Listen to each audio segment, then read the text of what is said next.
Hello there, and welcome to this sleepy universe zone. There is a problem with reality, and it was exposed by a machine. Not a theory, not a thought experiment, not a philosophical argument, but a physical device built by human hands, switched on in a laboratory, and asked to perform a calculation that, according to everything we understand about the universe, should not fit inside it. And yet, it did. In 2019, a quantum processor completed a task in a matter of minutes that would take the most powerful classical supercomputers thousands of years to reproduce. That alone is not what disturbed physicists. What disturbed them was this: the amount of information required to represent the full quantum state of that system grows exponentially, so fast that at a certain point, and there is simply not enough matter in the observable universe to store it, not in all the stars, not in all the galaxies, not in every atom combined. The calculation should not have had space to exist, and yet the answer appeared. Correct, verifiable, repeatable. So the question is no longer whether quantum computers are fast. The question is where the computation is actually happening. And tonight, that question is going to follow you much deeper than you expect. Because if you are here listening to this, there's a good chance you have felt something like this before. A quiet sense that the world behaves correctly, but not comfortably. That the equations work, but the meaning behind them feels incomplete. That beneath the surface of everyday reality, something far more complex is quietly unfolding. And what we are going to explore together tonight is not just about machines or physics or technology. It is about you as an observer inside a universe that may be far larger, far stranger, and far less contained than anyone ever told you. This is not a story you watch from a distance. This is a story you are already inside. Over the next few hours, we are going to move slowly, carefully, through a chain of ideas that begins with a single quantum experiment and expands outward into some of the deepest questions in modern science.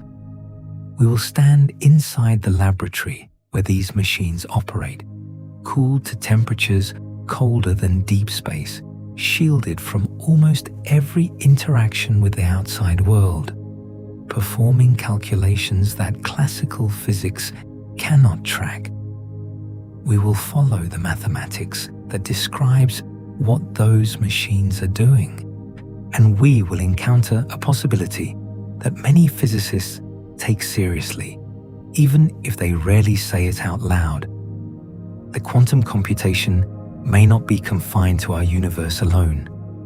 We will explore the interpretation that suggests every calculation is distributed across an enormous structure of parallel realities, each one contributing a fragment of the final answer. And we will ask a question that becomes harder to ignore the further we go. If a machine can access those other branches to compute, what else might be happening there? We will move beyond the machines themselves and into the nature of reality. We will examine how quantum superposition allows systems to exist in multiple states at once, how interference shapes outcomes by amplifying some possibilities while cancelling others, and how decoherence gives rise to the stable classical world you experience every day. We will look at the idea that information, not matter, may be the most fundamental building block of the universe, and how this shifts the way physicists think about space, time, and existence itself. We will explore whether processes similar to quantum computation are already happening inside biological systems, including your own brain, and what that might imply about consciousness. And as we move forward, The scale of the story will expand from individual particles to global technological competition, from laboratories to entire nations racing to build machines capable of reshaping encryption, medicine, and scientific discovery.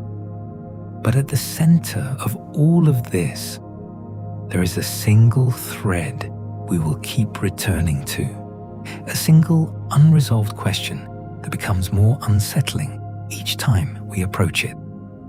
If the calculation does not fit inside our universe, where exactly is it happening? Is there a hidden layer of reality that these machines are tapping into?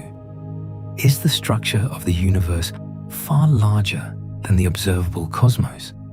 Or is there a more subtle explanation buried in the mathematics that we have not yet fully understood?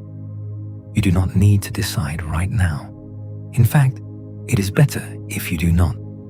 Let the question remain open. Let it sit quietly in the background as we continue. If you find yourself drawn into this kind of exploration, into these slow, deep journeys through science and the nature of reality, you might consider gently supporting the channel by leaving a like on this video.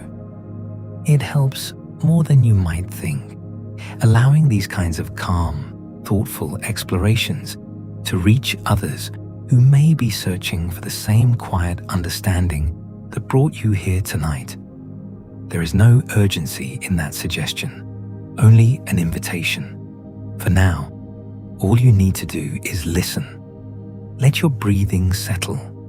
Let your mind move at its own pace, because what we are about to explore is not just a collection of facts, but a shift in perspective, a way of looking at the universe that does not quite resolve into something comfortable, but instead opens outward into something vast, something that challenges the idea that reality is a closed system, something that suggests the door may already be open. And as we move into the next part of this journey, we are going to return to that machine, sitting quietly in a laboratory, surrounded by cables and shielding, operating in near absolute zero, and we are going to look more closely at what it actually did and why its existence may be telling us something we are not yet ready to hear. There is something more unsettling than a calculation that does not fit inside the universe, and that is a machine that produces it anyway. Because once you accept that the result exists, your attention is forced somewhere deeper, somewhere more uncomfortable. Not just where the answer came from, but how a physical system, built from ordinary matter, can even begin to process something so vast that no classical description can contain it. Picture the machine again, but this time more closely, more slowly, not as an abstract idea, but as a real object sitting in a controlled environment. It is quiet, not silent, but close. Layers of shielding surround it, each designed with a single purpose: to protect what is happening inside from the rest of the universe. That detail matters more than it first appears, because unlike classical computers, which operate in constant interaction with their environment, this machine must be isolated, almost completely. Even the smallest disturbance, a stray photon, a tiny vibration, a fluctuation in temperature, can disrupt the delicate state it is trying to maintain. At its core are qubits, and while you may have heard that word before, it is worth slowing down here. A qubit is often described as being both 0 and 1 at the same time, but that description is only the surface. What it really means is that the system is not committed to a single outcome. It exists in a range of possibilities simultaneously, each with a certain weight, each capable of influencing what happens next. And when multiple qubits are linked together, they do not behave independently. They become entangled. The state of one qubit becomes inseparable from the state of another, no matter how you try to describe them individually. This is where the scale begins to shift. With just a handful of qubits, the system already represents more possibilities than a classical system can track directly.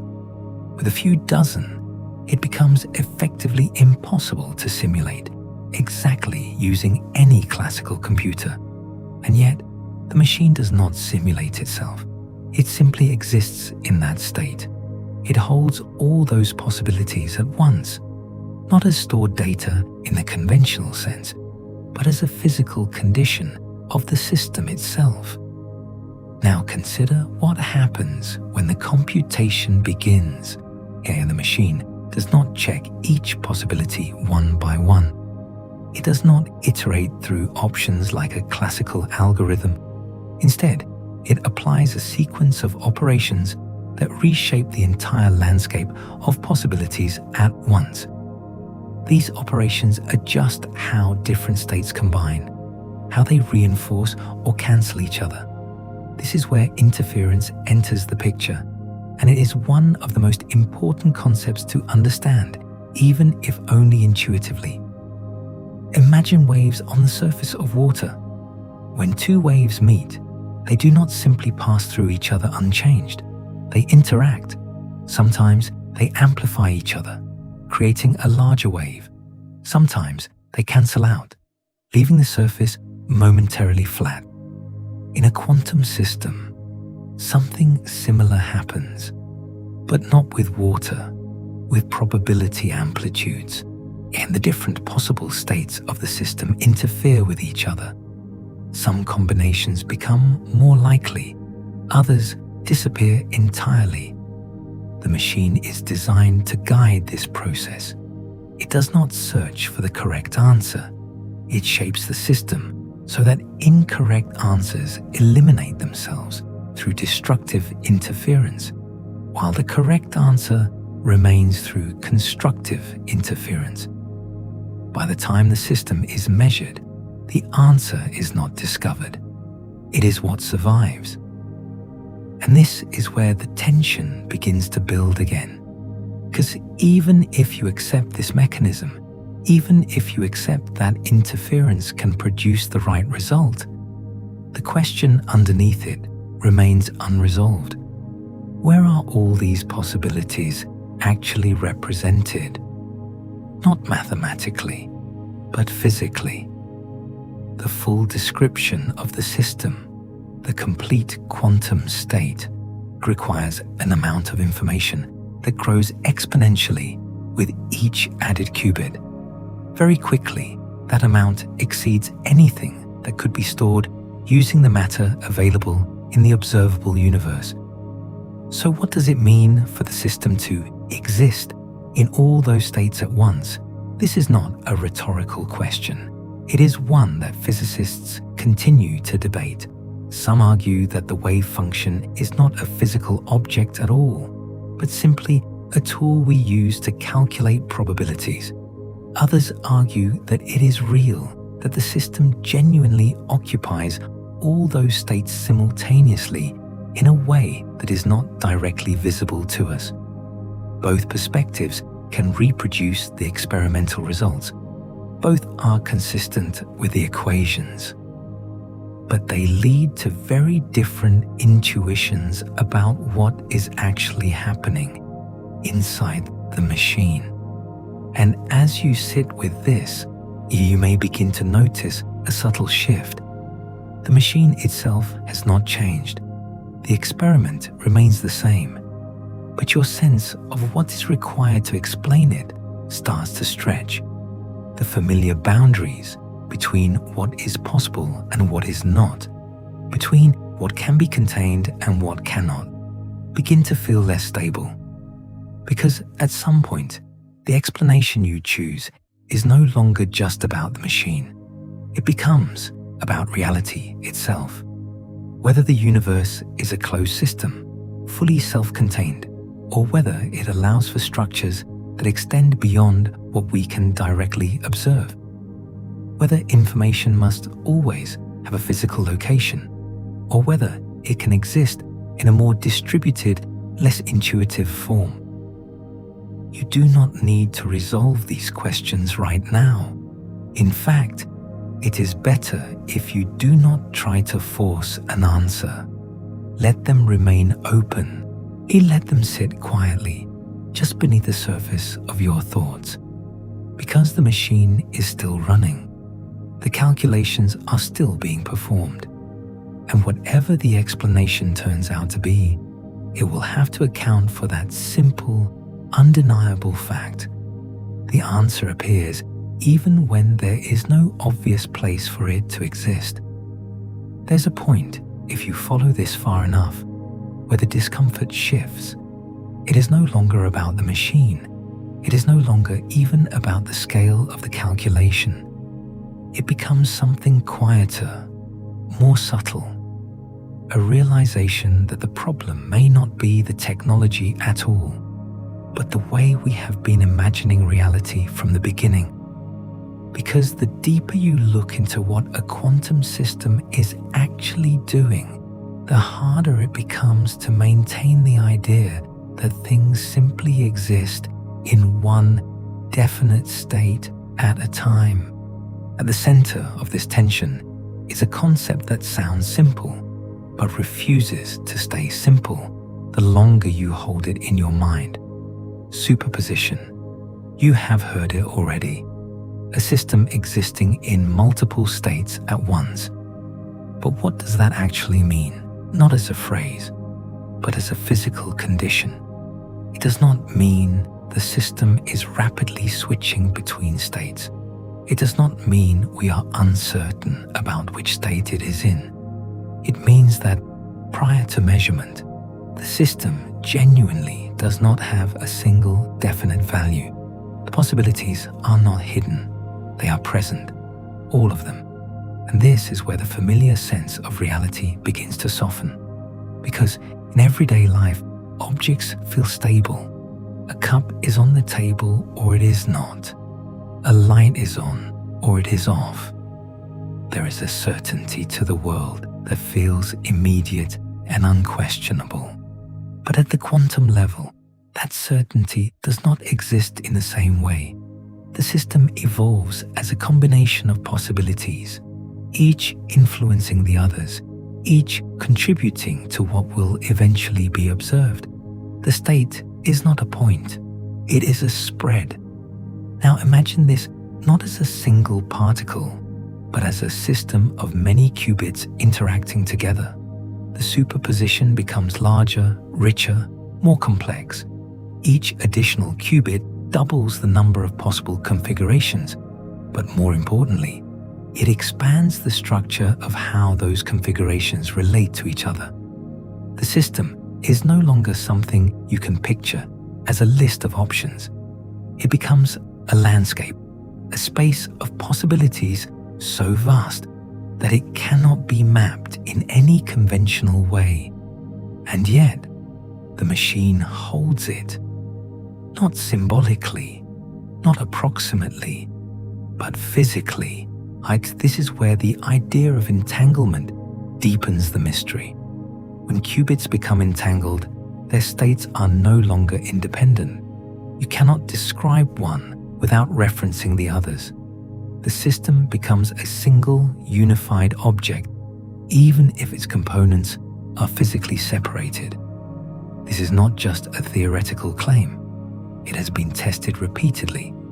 Measurements on one part of an entangled system instantaneously affect the description of the other in ways that cannot be explained by classical signals moving through space. You do not need to interpret this as faster than light communication.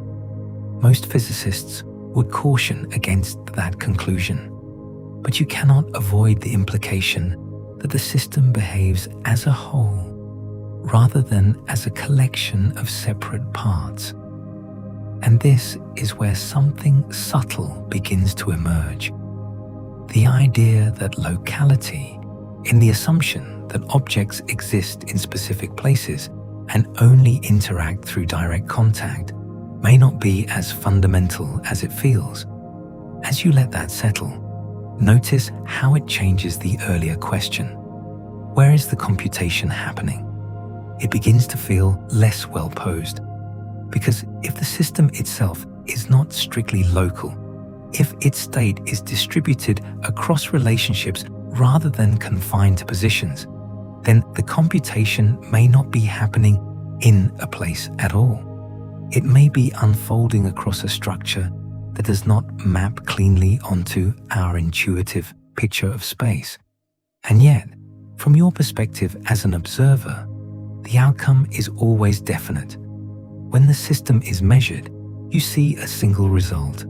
The spread of possibilities resolves into one state. This transition from many possibilities to one observed outcome is often described as collapse, but that word can be misleading. It suggests a physical process that compresses the system into a single reality. In truth, the equations of quantum mechanics do not describe collapse in a straightforward way. They describe continuous evolution. The apparent reduction to a single outcome is something that emerges when the system interacts with its environment. This is where the concept of decoherence enters, quietly, almost unnoticed. When a quantum system interacts with its surroundings, it becomes entangled with them. Information about its state spreads outward into the environment in ways that are effectively impossible to reverse. The superposition does not disappear. It becomes inaccessible. From your perspective, the system appears to have chosen a single state, but in the full description, and the other possibilities are still there, woven into the larger structure. And this is the point where the question becomes difficult to ignore.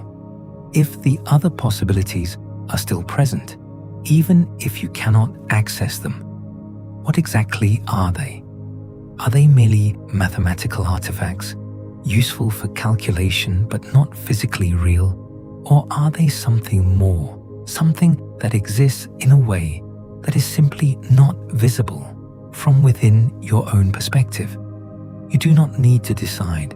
In fact, it is better to let the question remain open, because the moment you try to force it into a single answer, you risk losing the subtlety of what the theory is actually telling you. Instead, let the tension remain.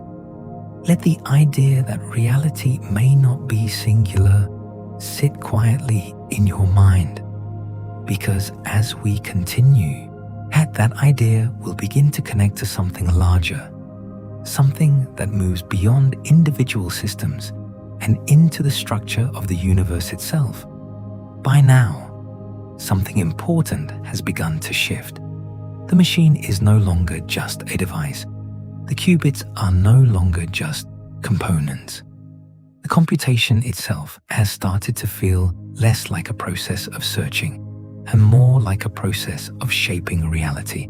And this shift becomes even clearer when you look closely at how a quantum system produces a final answer. Because what the machine does is not what most people expect. It does not find the correct answer. It eliminates the wrong ones. This distinction matters. In classical computing, solving a problem often means exploring possibilities, checking them one by one, narrowing down until the correct solution is identified. Even when optimized, the process still resembles a search. There is a sequence, a progression from uncertainty to certainty. But in a quantum system, the logic is different. The system begins in a state that includes all possibilities at once. It does not move through them, it contains them.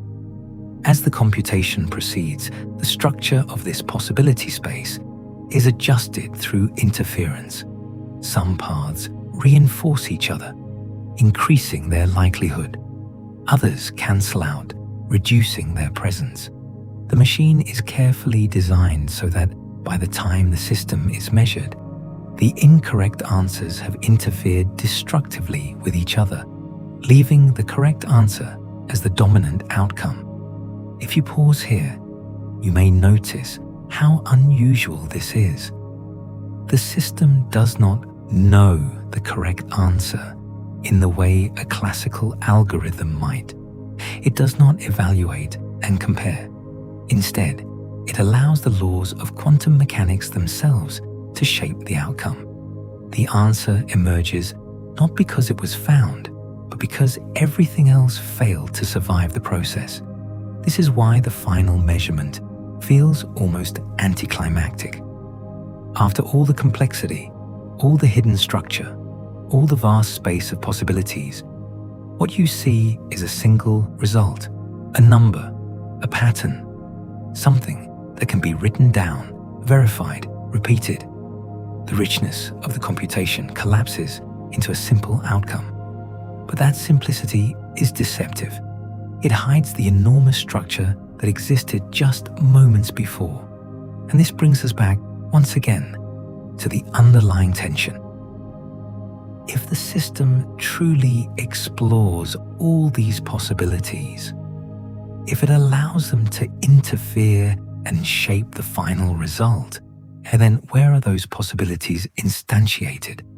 Not in the classical sense, not as stored data in memory. The system itself is as the representation. The relationships between its components encode the entire structure.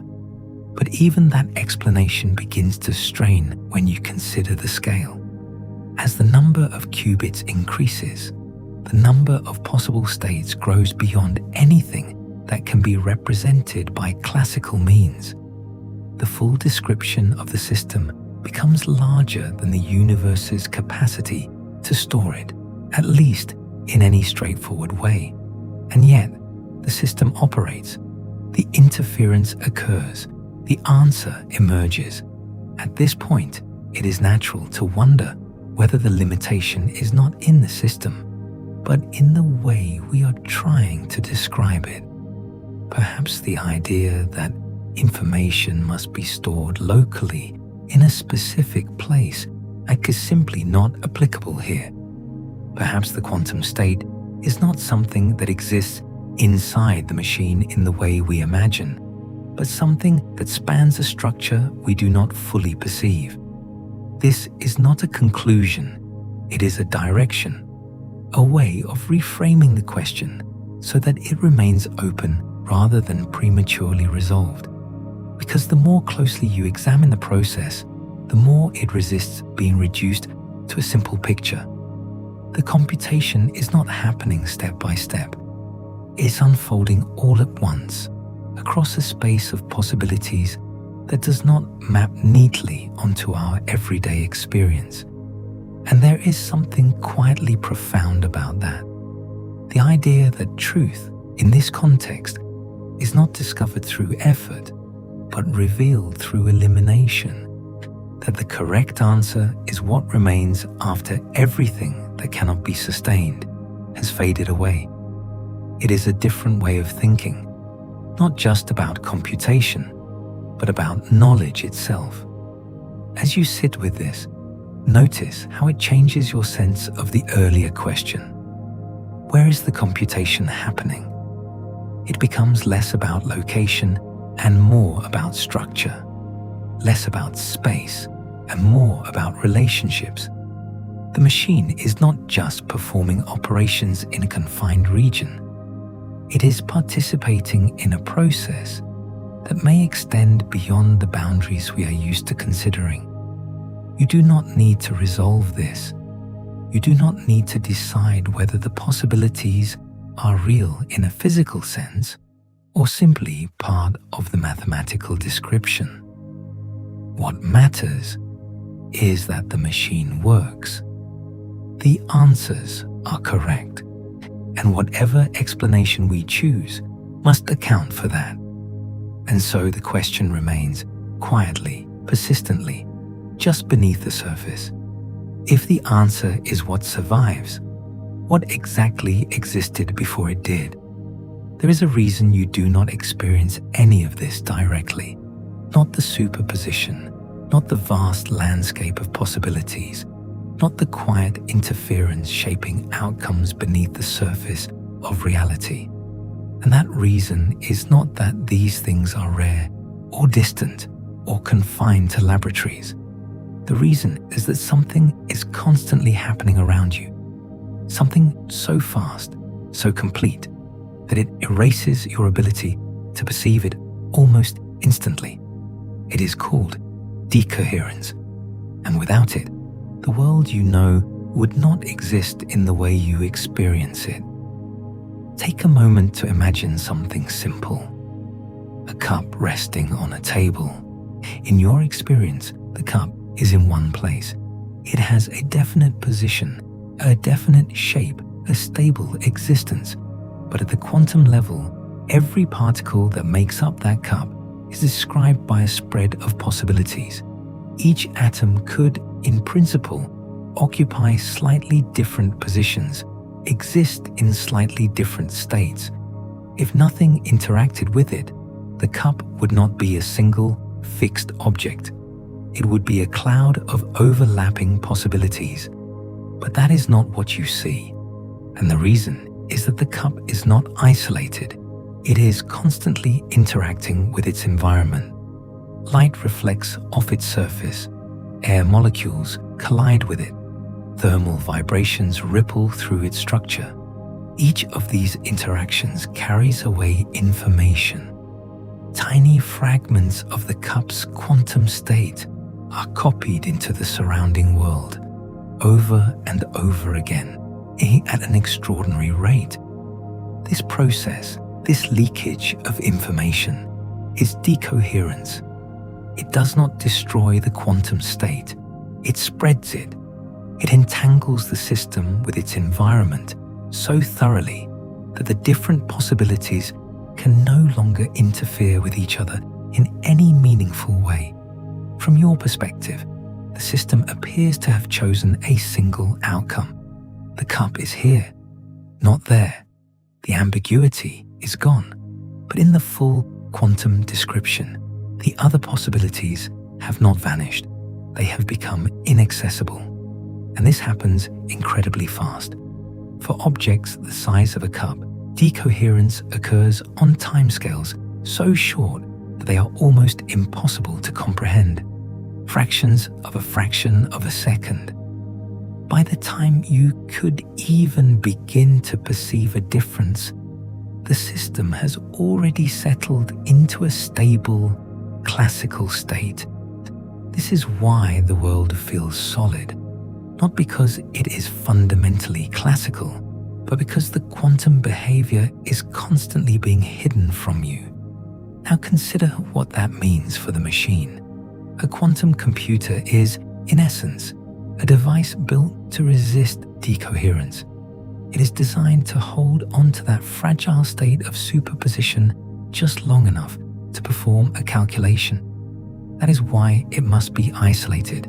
That is why it is cooled to near absolute zero. That is why it is shielded from vibrations, electromagnetic noise, and thermal fluctuations. Every aspect of its design is focused on delaying the inevitable. Because decoherence is not something that can be stopped completely. It can only be slowed down. The environment is always there, always interacting, always pulling information outward, and the machine operates in a narrow window of time where the quantum state remains coherent enough to be useful. And once the computation is complete, the system is measured, and decoherence finishes the process, leaving behind a single, stable result. This creates a kind of boundary, not a physical wall, but an informational one. On one side, the quantum world, rich with possibilities, entangled, non-local, difficult to describe. On the other side, the classical world you experience, stable, definite, predictable, and you exist on that classical side. Not because the quantum world is absent, but because you are immersed in decoherence. As you sit with this, you may begin to notice something subtle. The line between quantum and classical is not a sharp boundary. It is a gradient, a transition. The more a system interacts with its environment, the more classical it appears. The more isolated it is, the more quantum behavior can persist. The world you see is not separate from the quantum world. It is what the quantum world looks like after information has spread beyond recovery. And this reframes the earlier questions in an interesting way. If decoherence hides the full structure of the quantum state, then what we perceive is only a small part of a much larger reality. The definite outcomes we observe are not the whole story. They are the visible surface of something deeper, something that continues to exist even when we cannot access it. You do not need to interpret that as parallel worlds. You do not need to assign any particular meaning to it. But it does suggest that the reality you experience is not the only layer that exists. There is a structure beneath it, continuously evolving, continuously branching, continuously interacting in ways that are mostly hidden from view. And as we continue, that hidden structure is going to become more important. Because once you begin to think of reality in terms of information rather than objects, the question changes again. It is no longer just about where things are. It becomes about how they are encoded, how they are related, and how much of that structure we are actually able to see. At some point, the language of particles and objects begins to feel insufficient, not wrong, but incomplete. Because as you move deeper into the structure of quantum mechanics, the emphasis shifts. It is no longer just about what things are made of, but about how they are described. And increasingly, that description takes the form of information. Not information in the everyday sense of messages or data, but something more fundamental. A way of specifying the state of a system, a set of possibilities and their relationships. In classical physics, this information is straightforward.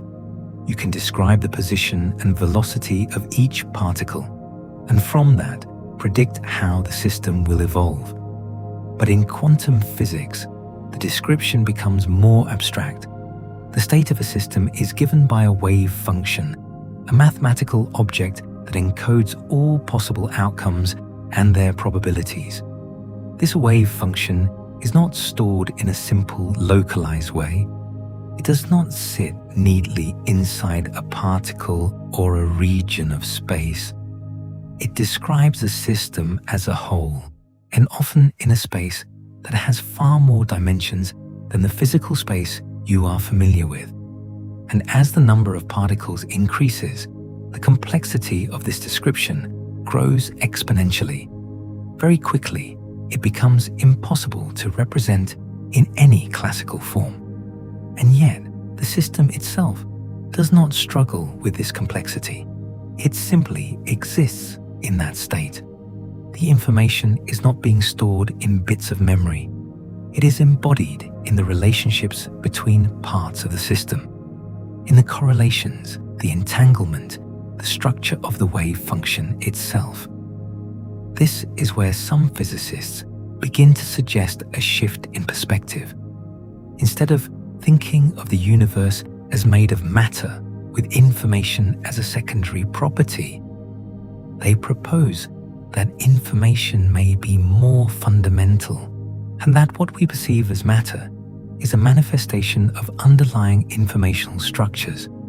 This idea is sometimes summarized in a simple phrase: id from bit. The idea that physical reality emerges from informational processes.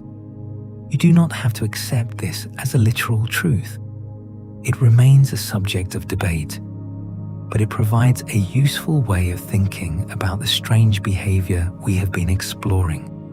Because if information is fundamental, then the question of where it is stored becomes less important. Information does not need a single location. It can be distributed, encoded in patterns that do not correspond directly to physical positions. And this brings us back, once again, to the quantum computer. When the machine performs a calculation, it is not just manipulating particles. It is manipulating information at a very deep level. It is shaping the structure of possibilities, guiding interference, and extracting a result from a space that cannot be fully represented in classical terms. If you follow this line of thought, the earlier discomfort begins to take on a different form. The problem is not that the computation does not fit inside the universe. The problem is that we may be asking the wrong question. If the universe itself is an informational system, then the computation is not something separate from it. It is part of the same underlying process. But even this does not fully resolve the tension, because while it explains how the system can exist without being confined to a simple physical structure, it does not explain why the results appear the way they do.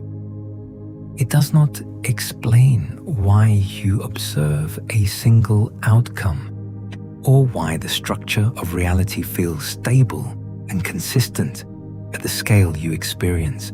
And so the question remains, quietly evolving, not just where the computation is happening, but what kind of thing the universe must be for such a computation to occur at all. Is it a physical container holding objects and processes within it? Or is it something more abstract, more relational, where space and time themselves emerge from deeper informational patterns? You do not need to answer this. It is enough to notice how the question changes, how it moves from the surface, from machines and experiments, into something more fundamental, something that touches the way you think about existence itself. Because as we continue, the ideas we have explored so far are going to connect to something unexpected, something closer to you than the laboratory, closer than the machine, closer even than the concept of the universe as a whole. They are going to connect to the structure of life and possibly to the structure of your own mind. There is a moment as these ideas begin to settle, where the direction of the story shifts again, quietly, almost without warning. Until now, the focus has been outward, toward machines, toward laboratories, toward the structure of the universe at its largest and smallest scales. But if what we have been exploring is truly fundamental, if quantum processes and informational structures lie beneath everything we observe, then there is one place we cannot avoid looking, not out there, but here. Because whatever the universe is, whatever kind of system allows these strange computations to occur, you are part of it, not separate from it. You're not observing from a distance. Your thoughts, your perceptions, the very act of listening right now are processes unfolding within the same reality we have been describing. And so the question arises, not suddenly, but inevitably. Does any of this extend into the workings of the mind itself? For a long time, the answer seemed clear. The brain, according to conventional neuroscience, is a classical system, a network of neurons exchanging electrical and chemical signals, operating according to well-understood biological principles. Complex, yes, incredibly so, but still fundamentally classical. Quantum effects, it was assumed, would be too fragile to survive in the warm, wet, noisy environment of the brain. any delicate superpositions would decohere almost instantly, long before they could influence cognition or consciousness. But assumptions, even well-founded ones, have a way of shifting when examined closely. And over the past few decades, a small but persistent line of inquiry has begun to explore the possibility that this classical picture might not be complete. Not that the brain is a quantum computer in the same way as the machines we build, but that certain processes within it may involve quantum effects in ways that are not yet fully understood. At the center of this idea are structures known as microtubules, tiny cylindrical components within neurons, part of the cell's internal architecture. For years, they were thought to serve primarily structural and transport roles, but some researchers have proposed that they may support more complex dynamics, possibly even quantum coherence under certain conditions. The details are still debated, and the evidence is incomplete, but the question remains open in a way that it was not before. More broadly, studies in what is now called quantum biology have revealed that quantum effects can persist in biological systems under the right circumstances. Photosynthesis, for example, appears to involve quantum coherence in the transfer of energy through molecular networks, allowing plants to achieve remarkable efficiency. Certain migratory birds may use quantum entanglement to sense the Earth's magnetic field, navigating across vast distances with precision that classical models struggle to explain. Enzymatic reactions sometimes rely on quantum tunneling, enabling particles to pass through energy barriers rather than over them. These are not speculative ideas. They are supported by experimental evidence, though the full implications are still being worked out. And while none of this proves that the brain itself operates quantum mechanically in any significant way, it does challenge the assumption that quantum effects are irrelevant to life at larger scales. It suggests that, under the right conditions, biology can harness these phenomena in ways that were once considered unlikely. As you reflect on this, notice how it changes the feeling of the earlier questions. The quantum computer is no longer the only system resisting decoherence, the only place where fragile superpositions are preserved long enough to matter. Life itself, in certain contexts, appears to have found ways to work at the edge of that boundary, balancing coherence and interaction in delicate, dynamic ways. And this leads to a quieter, more personal question. Not whether your brain is a quantum computer, but whether the processes that give rise to your experience might be connected in some small way to the same underlying principles.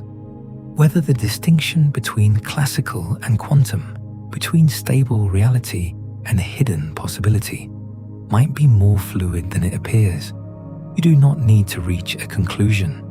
The science here is still evolving, still uncertain, but the direction of the question is clear. The line between observer and system, between mind and matter, may not be as sharp as it feels. And if that line softens, even slightly, then the story we are telling is no longer just about what exists, but about how it is experienced. If the idea that biology might involve quantum processes feels unexpected, it is worth pausing here, because the deeper you look, the less surprising it becomes. Not because the phenomena themselves are simple, but because evolution has had an extraordinary amount of time to explore what is possible. Billions of years, countless variations, an almost unimaginable number of experiments carried out across generations of living systems. And in that vast search space, it seems that certain quantum effects have not only appeared, but been refined, stabilized, and integrated into the functioning of life. Consider photosynthesis again, but more carefully this time. When a photon of light is absorbed by a molecule in a plant or a bacterium, its energy must be transferred efficiently to a reaction center where it can be used. Classical models predicted that this transfer would involve a kind of random hopping, moving step by step through intermediate states, but experimental observations revealed something different. The energy appears to explore multiple paths simultaneously, as if sampling all possible routes at once and settling on the most efficient one. This behavior is consistent with quantum coherence. The system does not commit to a single path immediately. It exists in a superposition of paths, allowing interference to guide the energy toward the optimal outcome. It is, in a sense, performing a kind of computation, not in the deliberate way a human-designed machine does, but in a natural, emergent way shaped by evolution. Now consider the navigational abilities of migratory birds. Some species are able to sense the Earth's magnetic field with remarkable precision, using it as a guide over long distances. Mechanism behind this ability has been linked to a protein called cryptochrome, found in the retina. When activated by light, it may form pairs of electrons whose spins are entangled. The orientation of the magnetic field affects the behavior of these spins, subtly influencing chemical reactions that the bird can detect. This is not a classical sensor. It relies on quantum correlations, on the delicate interplay of entangled states, and yet it operates in a living organism under ordinary conditions without the extreme isolation required by laboratory systems. Evolution, it seems, has found ways to stabilize and exploit these effects in contexts where we once thought they could not survive. As you sit with these examples, something begins to emerge. The quantum world is not confined to specialized machines or exotic environments. It is present, quietly, in the processes that sustain life. Not everywhere, not in all aspects, but in specific mechanisms where it offers an advantage, where it allows for efficiency, sensitivity, or behavior that classical systems alone cannot achieve. And this reframes the role of the quantum computer once again. It is no longer a completely foreign device, an unnatural construction forcing reality into strange configurations. It becomes, instead, a deliberate extension of something that already exists in nature, a way of harnessing principles that have been operating in one form or another for a very long time. But there is also a difference. Biological systems do not isolate themselves completely. They operate in constant interaction with their environment, maintaining coherence only where necessary, only for as long as needed. Quantum computers, by contrast, attempt to push this coherence further, to expand it, to hold larger and larger systems in delicate states that resist decoherence. And this is where the scale begins to matter again, because as these machines grow more powerful, as they incorporate more qubits, as they extend the reach of coherent quantum states, they begin to operate in regimes that have no direct analog in biology. They move beyond what evolution has explored into spaces that are defined more by engineering than by natural selection. This does not make them unnatural, but it does make them new. And with that novelty comes uncertainty, not just about what they can do, but about what their operation implies. Because if life has been quietly using quantum effects for millions of years, and we are now building machines that amplify those effects far beyond their natural scale. Then we are stepping into a domain that is only partially familiar. You do not need to see this as a warning. It is not a statement of danger, but of depth, a recognition that the tools we are creating are connected to something fundamental, something that extends beyond any single application or technology. And as we continue, that connection is going to expand further from life to information to the structure of the universe itself. The pieces are already beginning to align, but the picture they form is not yet complete. There is a moment when a scientific curiosity stops being just a curiosity and becomes something else entirely. Something with weight. It's something that begins to move beyond laboratories and into the wider structure of the world. And with quantum computing, that moment has already passed, quietly, gradually, almost without announcement. Because while the ideas we have explored so far may feel abstract, even distant, the reality is that these machines are no longer confined to isolated experiments. They are being built, improved, scaled, and deployed in ways that connect directly to systems you rely on every day. Not in a dramatic, visible sense, but in a slow, steady integration that is easy to overlook. At first, the goal was simple: demonstrate that quantum systems could perform calculations beyond the reach of classical computers. This milestone, often referred to as quantum advantage, marked a turning point. It showed that the underlying principles were not just theoretical curiosities, but practical tools.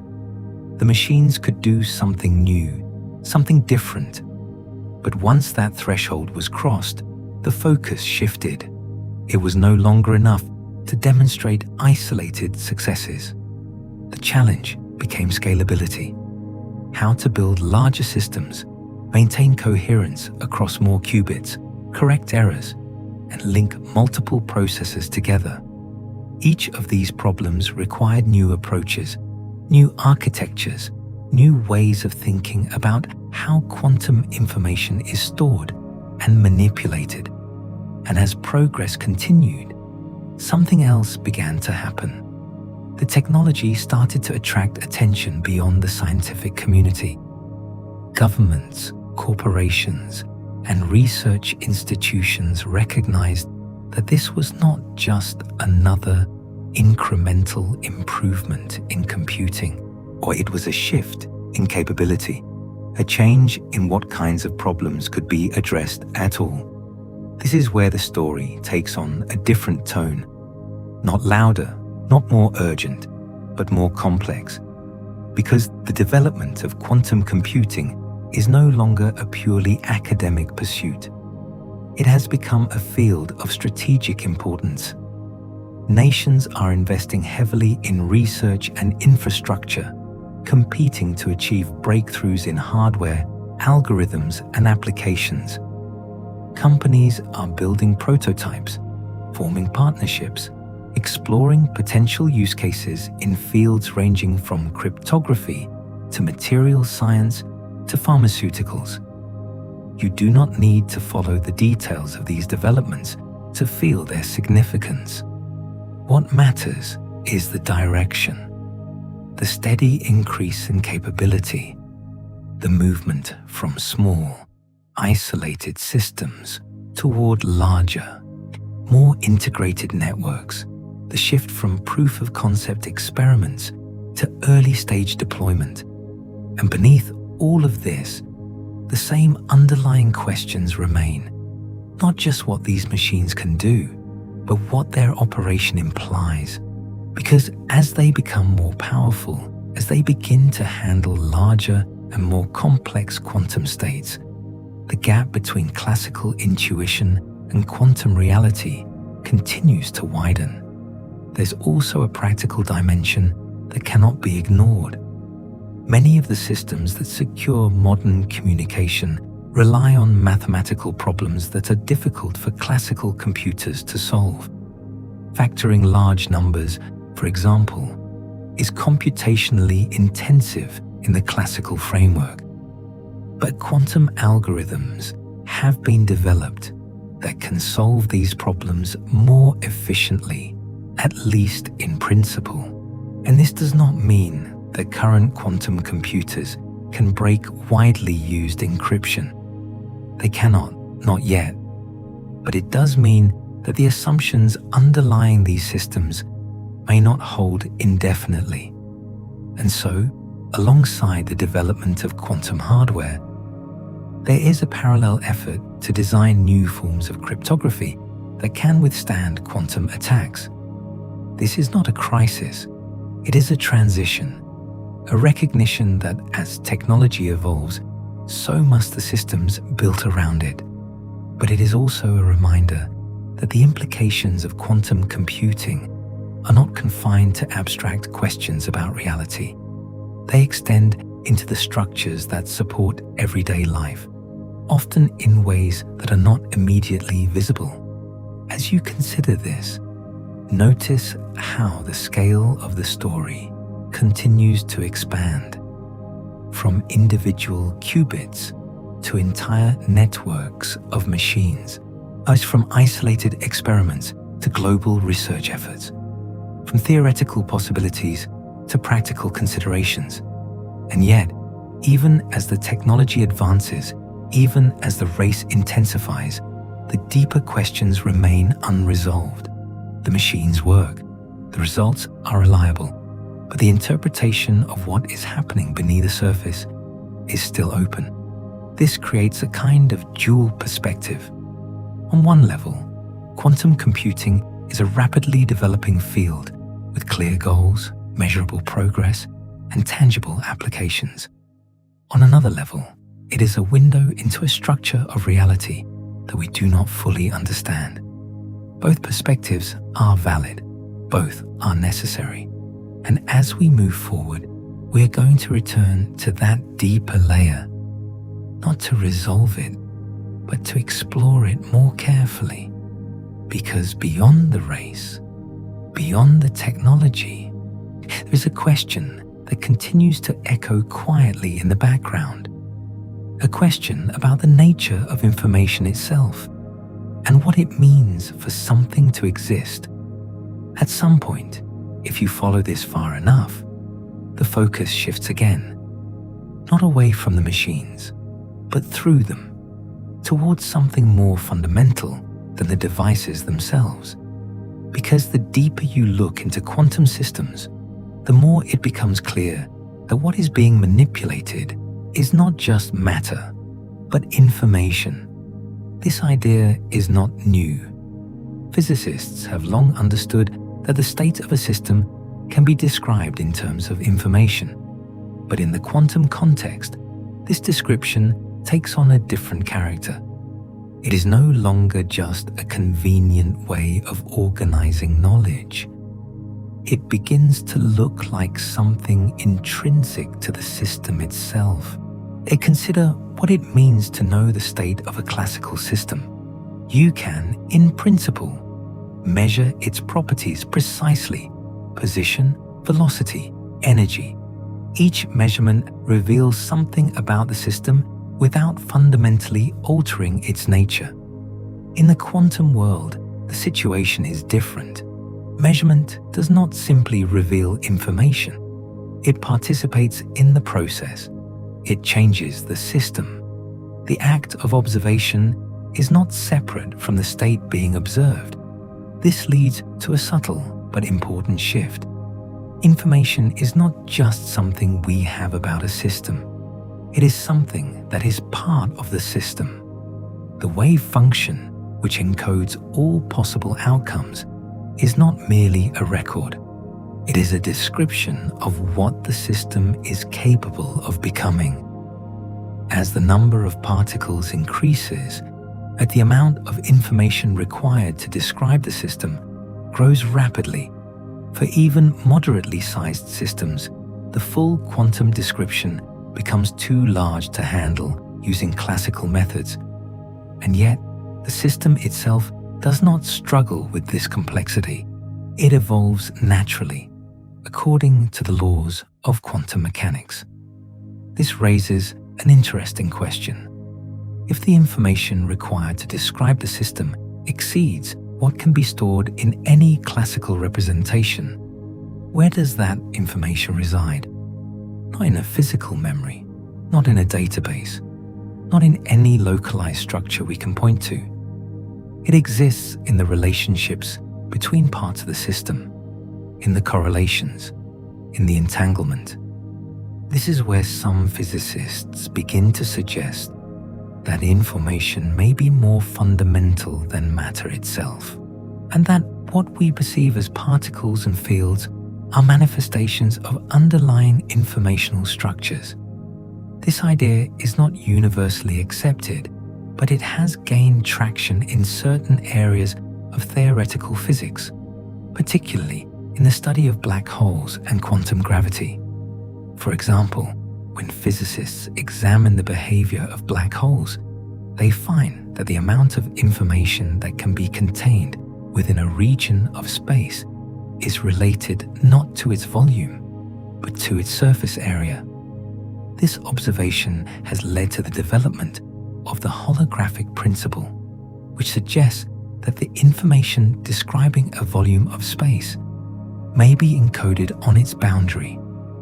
You do not need to follow the technical details to appreciate the implication. It suggests that the three-dimensional world you experience may not be the most fundamental description of reality, that there may be a deeper layer where information is organized in ways that do not correspond directly to the spatial structures we observe. And if that is the case, then the question of where a computation happens becomes even more subtle. Because if space itself is not fundamental, if it emerges from deeper informational patterns, then the computation may not be occurring in space at all. It may be part of the process that gives rise to space in the first place. This is not a conclusion. It is a possibility, one that is being explored in various forms by researchers working at the intersection of quantum mechanics, information theory, and cosmology. But even as a possibility, it changes the way the earlier questions feel. The machine is no longer just a device performing calculations. It becomes a system interacting with the informational structure of reality itself, not in a mystical sense, but in a precise mathematical way, manipulating states, shaping probabilities, extracting outcomes. And as you sit with this, you may notice how the boundaries continue to shift between observer and system, between information and matter, between computation and existence. The distinctions that once felt clear begin to blur, not because they are incorrect, but because they are incomplete. You do not need to resolve this. It is enough to recognize that the questions are changing, becoming deeper, more interconnected, more difficult to answer in isolation. Because as we continue, these ideas are going to converge. The nature of information, the structure of reality, are the operation of quantum systems, all of them pointing towards something that is not yet fully understood, something that sits just beyond the edge of what we can describe clearly. There is a tendency, when thinking about advanced technologies, to place them somewhere in the future, to imagine that the most profound consequences have not yet arrived, that they are waiting for some later stage of development, some threshold that has not yet been crossed. But with quantum computing, that assumption is becoming harder to maintain, not because the technology is fully mature, but because the trajectory is already visible. The machines are improving, slowly, unevenly, but steadily. Each year brings refinements in qubit design, longer coherence times, better error correction, more stable architectures. These are not dramatic breakthroughs in isolation. They are incremental steps, but taken together, they form a pattern, a direction, and that direction points towards systems capable of handling increasingly complex quantum states, performing calculations that extend further beyond classical limits. You do not need to track the specific numbers to feel the shift. What matters is the trend, the gradual expansion of what is possible. Problems that were once purely theoretical are becoming approachable. Simulations that were once infeasible are beginning to take shape. The boundary between what can be computed and what cannot is moving, not abruptly, but persistently. This movement has implications that extend across multiple fields. In chemistry, quantum simulations may allow researchers to model molecular interactions with unprecedented accuracy, potentially leading to new materials or more efficient reactions. In medicine, this could translate into better drug design, more precise targeting of biological processes. In optimization, it could improve the efficiency of complex systems, from logistics networks to energy distribution.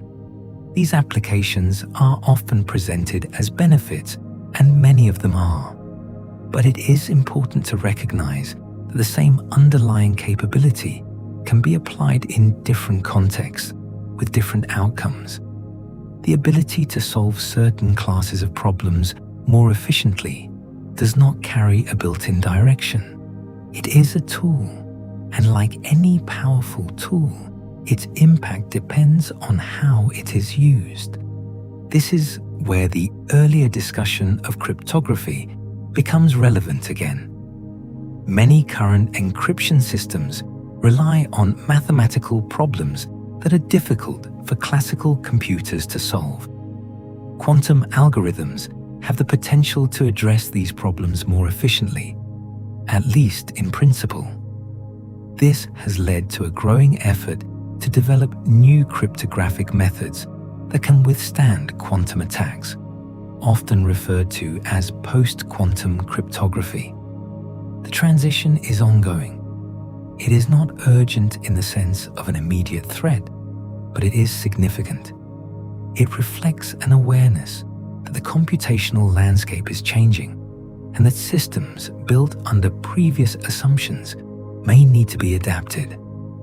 At the same time, there is a broader question that extends beyond specific applications. As quantum computing becomes more capable, it begins to interact with the structure of scientific inquiry itself. The ability to simulate complex quantum systems more directly may accelerate research in areas that are currently limited by computational constraints. This could lead to faster discovery, more detailed models, and a deeper understanding of the physical world. But it could also introduce new challenges. As models become more complex, as simulations explore larger and more intricate systems, the interpretation of results may become more difficult. The gap between what can be computed and what can be intuitively understood may widen. This is not a flaw in the technology, but a reflection of the complexity of the systems being studied. As you consider this, notice how the story continues to expand from individual machines to global research efforts, and from specific applications to the structure of knowledge itself. The development of quantum computing is not just about building faster computers.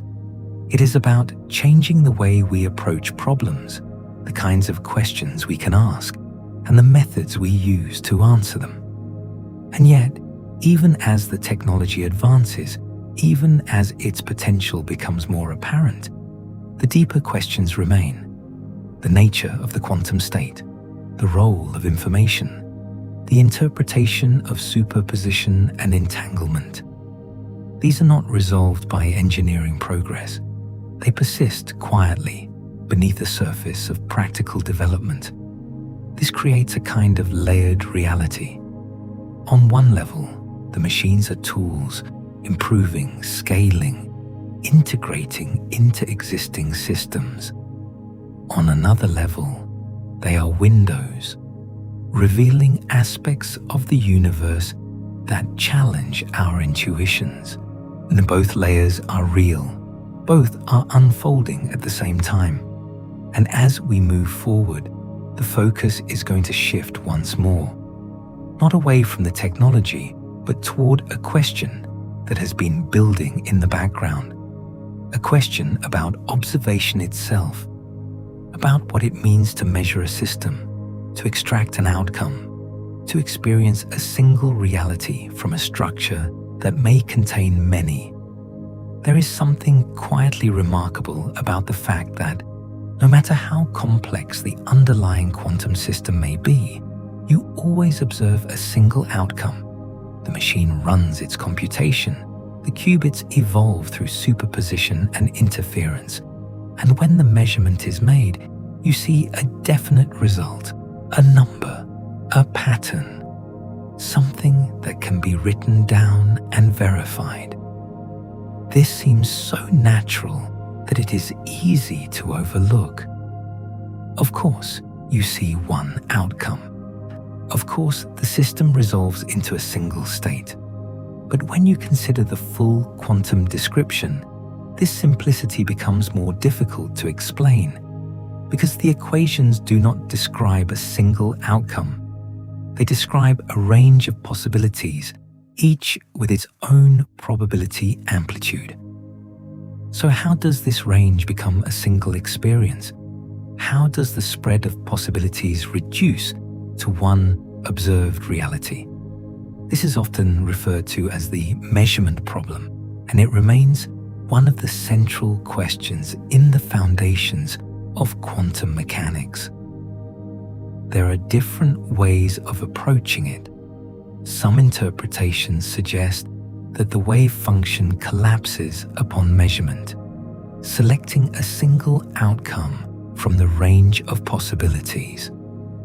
Others argue that the wave function does not collapse at all, but that all outcomes continue to exist, each in its own branch of reality.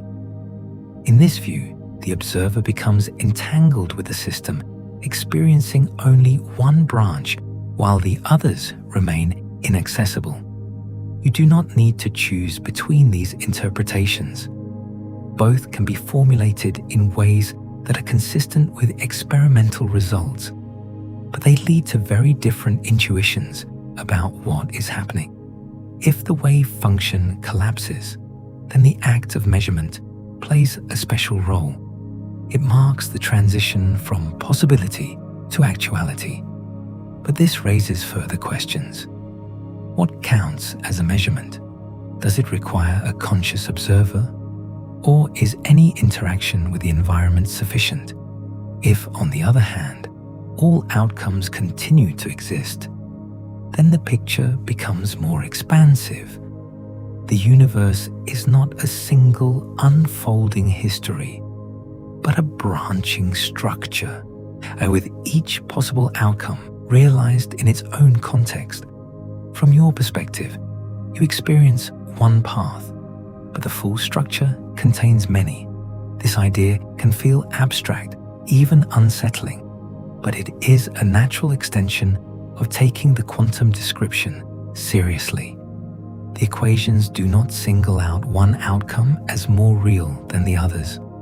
They assign probabilities, but they do not eliminate possibilities. As you reflect on this, notice how it connects to the earlier discussions. The superposition of states, the role of decoherence, the spread of information into the environment, all of these contribute to the appearance of a single, stable reality. But they do not necessarily imply that this reality is the only one that exists. From your perspective as an observer, the experience is always definite. You see one outcome. You remember one sequence of events. Your sense of continuity is tied to that single path. But the underlying structure may be richer, containing alternatives that are not part of your direct experience. This is not something you need to accept or reject. It is a way of framing the question, a way of acknowledging that the relationship between the observer and the system is more complex than it appears at first glance. Because in the end, the measurement is not just about extracting information from a system. It is about the interaction between the system and the observer, about how possibilities become experiences, about how a universe described by probabilities gives rise to a world that feels certain. And as we continue, this relationship is going to become even more important. Not as a philosophical curiosity, but as a key to understanding how the pieces we have explored so far fit together. There is a point in this journey where the discussion shifts almost imperceptibly from machines and equations to something much closer, something you are experiencing right now. Because every time we talk about measurement, about observation, about a system resolving into a single outcome, there is an implicit presence that has not been fully examined. The observer, not as an abstract concept, but as a real, functioning process. The one reading these words, the one listening, the one aware. For most of modern physics, consciousness has been treated as something separate, something that emerges from the brain, operates at a higher level, and does not need to be included in the fundamental equations. This approach has been incredibly successful. It allows physics to focus on measurable quantities, on interactions that can be tested and repeated. But when you move into the domain of quantum mechanics, the boundary becomes less clear. Because the act of observation is not just a passive recording of events, it is part of the system. The observer and the observed are not entirely independent. They become entangled in a very literal sense. This does not mean that consciousness controls reality. That would be an oversimplification. But it does suggest that the relationship between awareness and physical systems is more intertwined than classical intuition would suggest. Consider what happens when a quantum measurement is made. A system in superposition interacts with a measuring device. The device becomes correlated with the system. And if you extend that chain, the observer becomes correlated with the device. At each step, information spreads, correlations build, and a specific outcome becomes part of a larger network of relationships.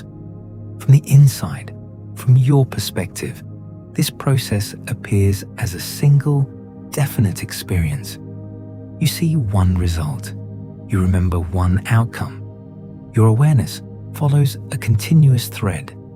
But from the outside, from the perspective of the full quantum description, the situation may be more complex. There may be multiple correlated outcomes, each consistent within its own context, each forming a coherent narrative, each containing an observer who experiences that narrative as the only one. Again, this is not a claim you need to accept as fact. It is one way of interpreting the mathematics, but it highlights something important. The observer is not outside the system. The observer is part of the system, and this has implications that extend beyond physics. It touches on how we think about identity, about continuity, about what it means to be a single, unified self. Because if your experience is tied to a particular sequence of events, a particular set of correlations, then your sense of self is also tied to that sequence. It is not just a static object. It is a process, a pattern unfolding over time. This idea is not new. In neuroscience, consciousness is often described as an emergent process arising from the activity of many interacting components. In philosophy, it is sometimes framed as a stream, a flow, rather than a fixed entity. What quantum mechanics adds is a new layer. It suggests that the underlying structure supporting that process may itself be probabilistic, branching, and interconnected in ways that are not directly visible. You do not experience that branching. You experience a single path. But the possibility that other paths exist, even if they are inaccessible, changes how we think about the relationship between possibility and experience. As you sit with this, notice the subtle shift. The story is no longer just about machines performing calculations. It is about how those calculations connect to observation, how observation connects to experience, and how experience connects to the deeper structure of reality. And from here, the final step is not another technical concept. It is a question, a simple one, but difficult to answer. A question that brings everything together.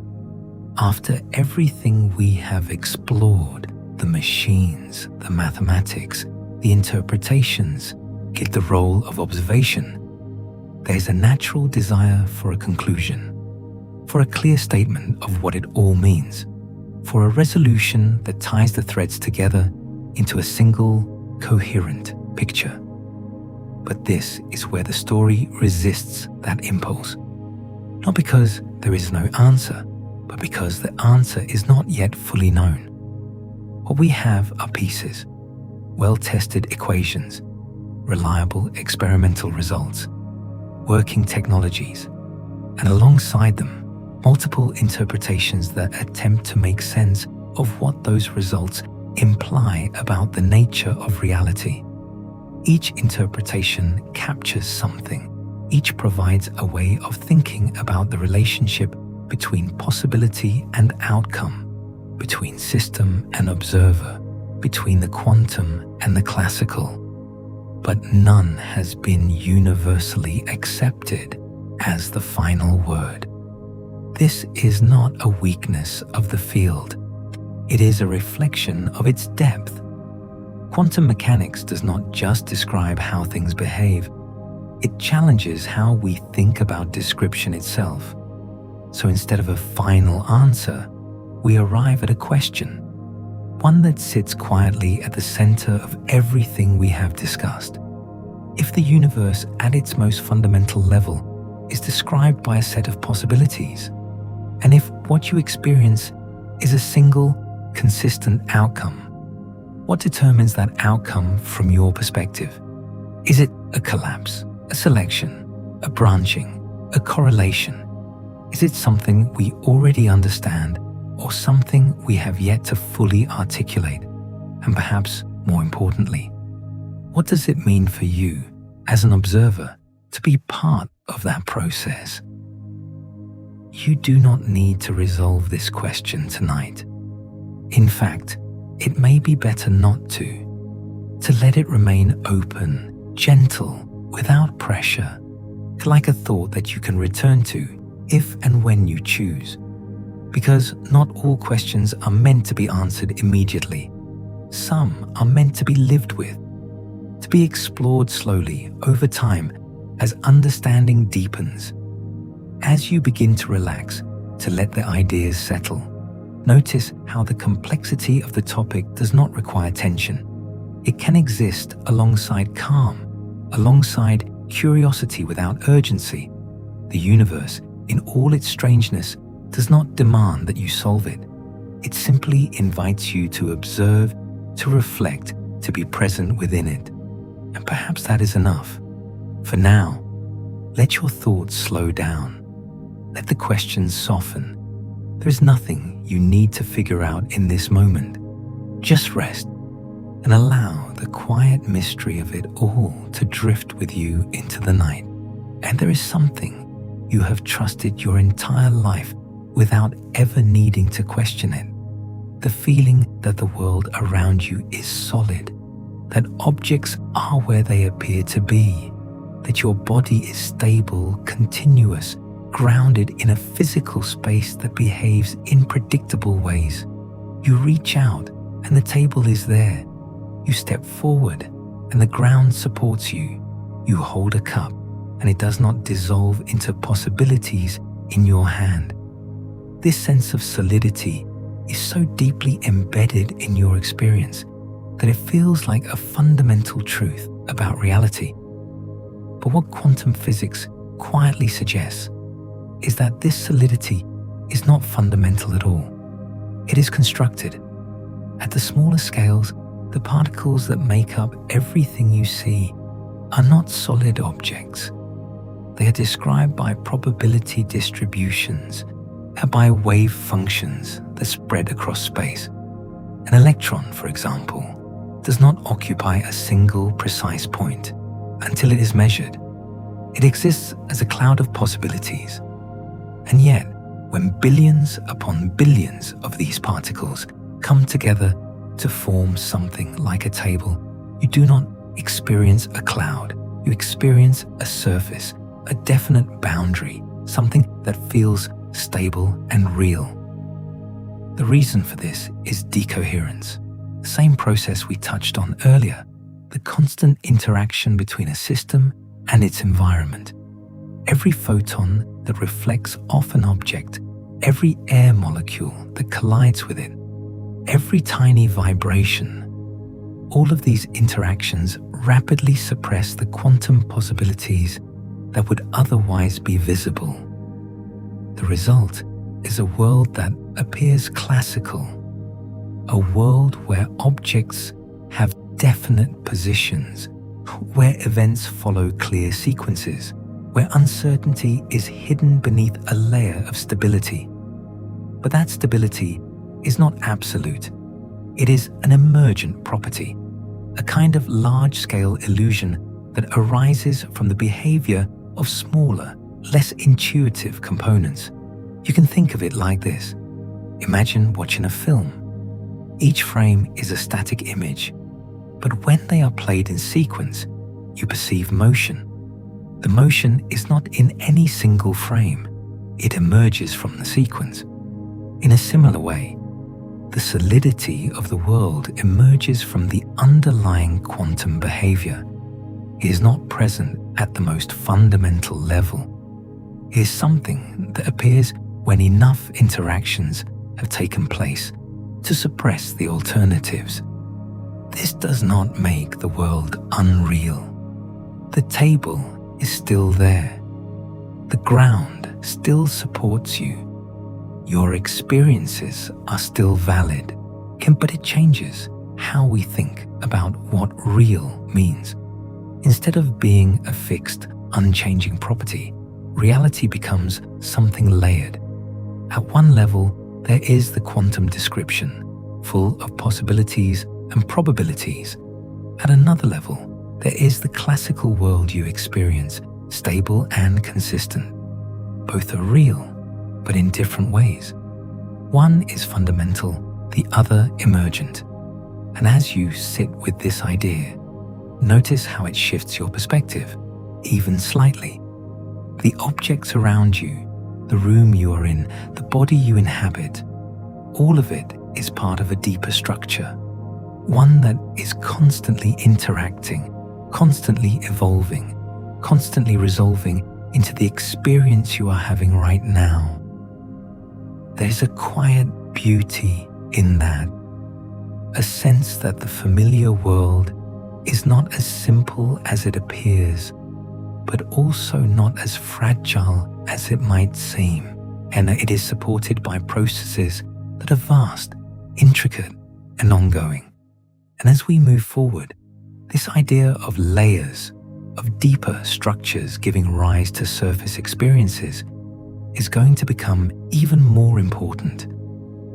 If the solidity of the world is not fundamental, then it is natural to ask whether other aspects of your experience might also be constructed. And one of the most profound of these is time. You experience time as a flow, a steady progression from past to present to future. Moments seem to move forward, one after another, in a continuous stream. This sense of flow is so central to your experience that it feels inseparable from reality itself. But in physics, time is not always treated this way. In many fundamental equations, time appears as a parameter, not as something that flows. And the equations describe relationships between states, but they do not necessarily encode a direction. This becomes especially interesting in quantum mechanics. The underlying equations are, in many cases, time symmetric. They work the same whether you move forward or backward. There is no built-in arrow pointing from past to future. So where does the arrow of time come from? Why do you experience a direction, a sense of moving forward? One answer lies in entropy, the tendency for systems to move from more ordered states to less ordered ones. This creates a statistical direction, a way of distinguishing past from future based on the increase of disorder. But even this does not fully capture the experience of time, because your perception of time is not just about physical processes. It is about memory, about anticipation, and about the way your mind organizes events into a narrative. You remember the past, but not the future. You anticipate what is coming, but you cannot recall it. This asymmetry creates the feeling of movement, of progression. Now consider this in the context of quantum mechanics.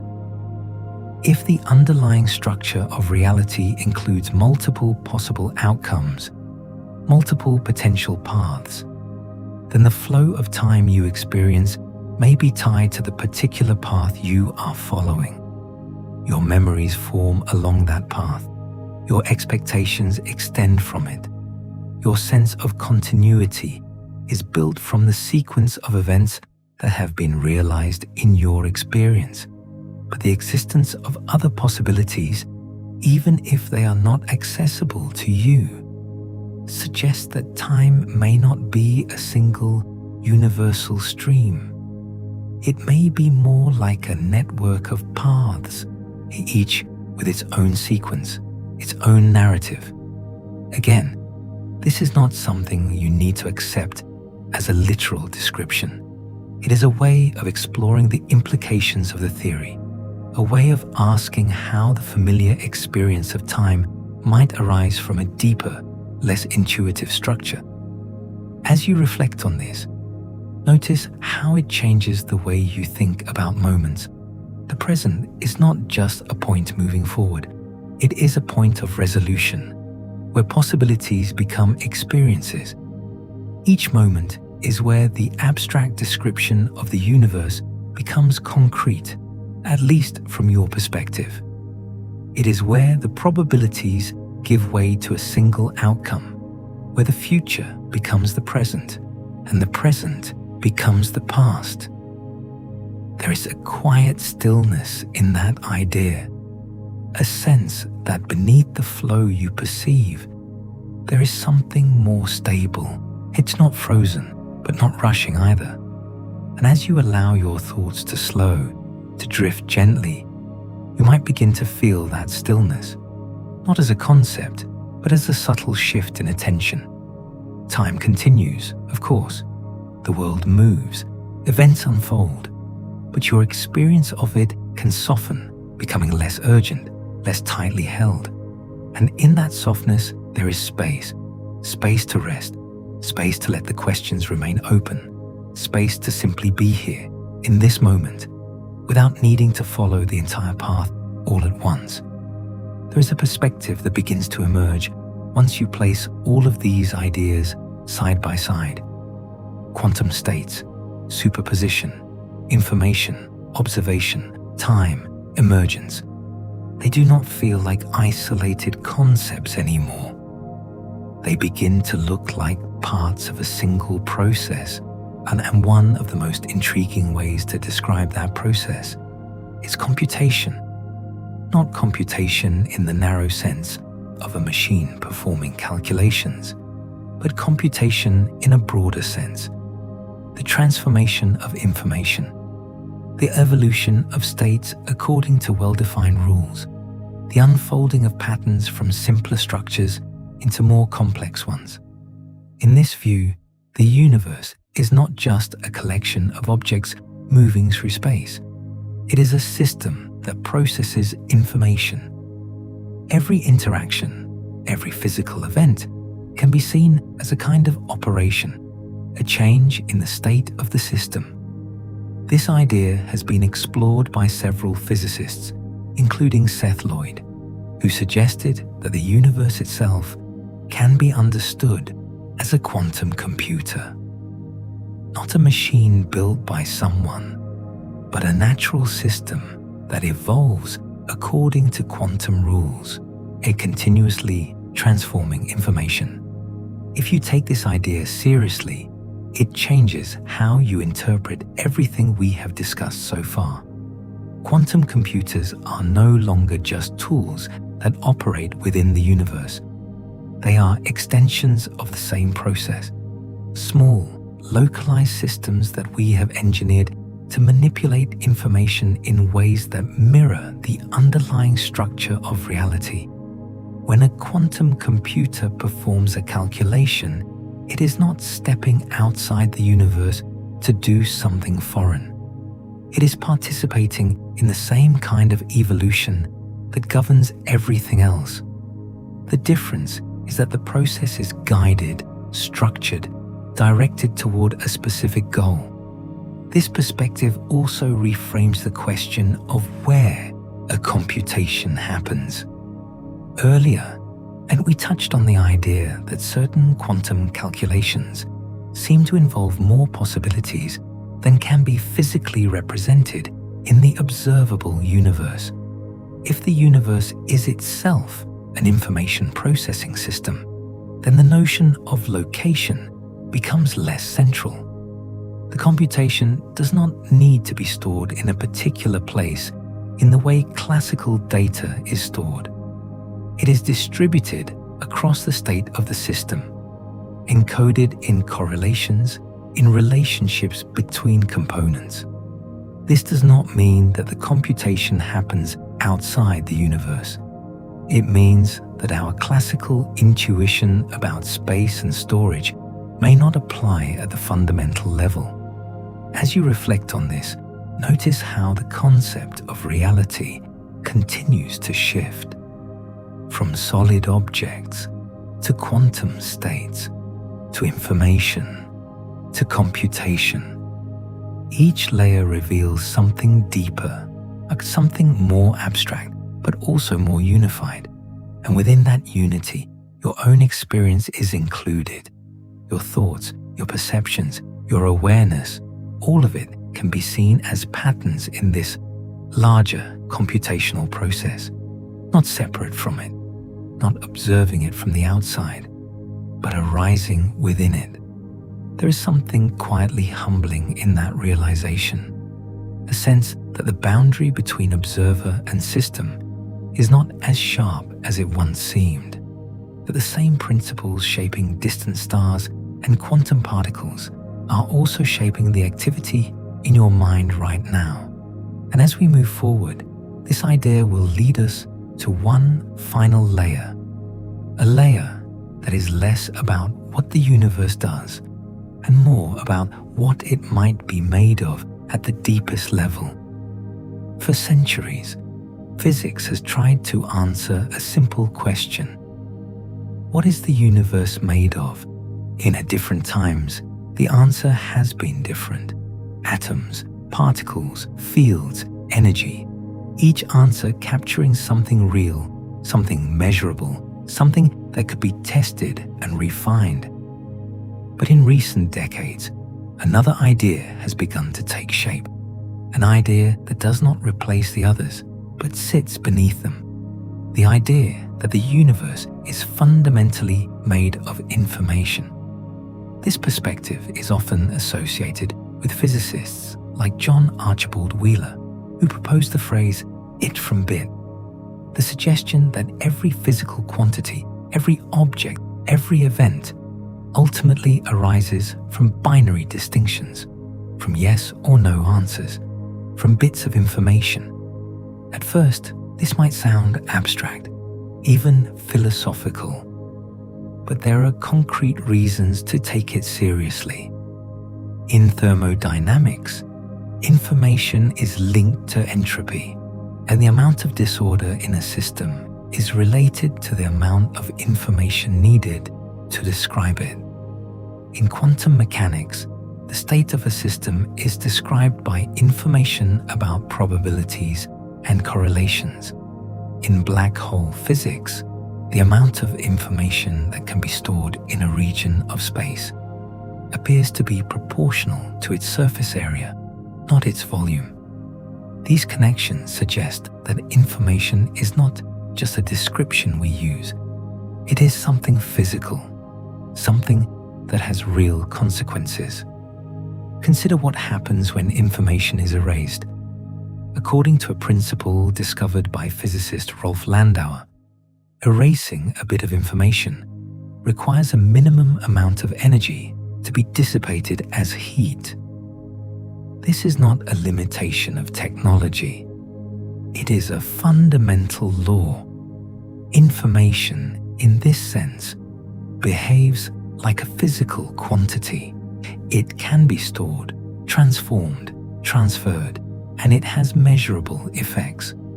Now connect this back to quantum computing. A quantum computer operates directly on information at the most fundamental level, not just bits, but qubits, units that can exist in superposition, that can be entangled, that can represent complex correlations. When such a machine performs a calculation, it is not just manipulating symbols.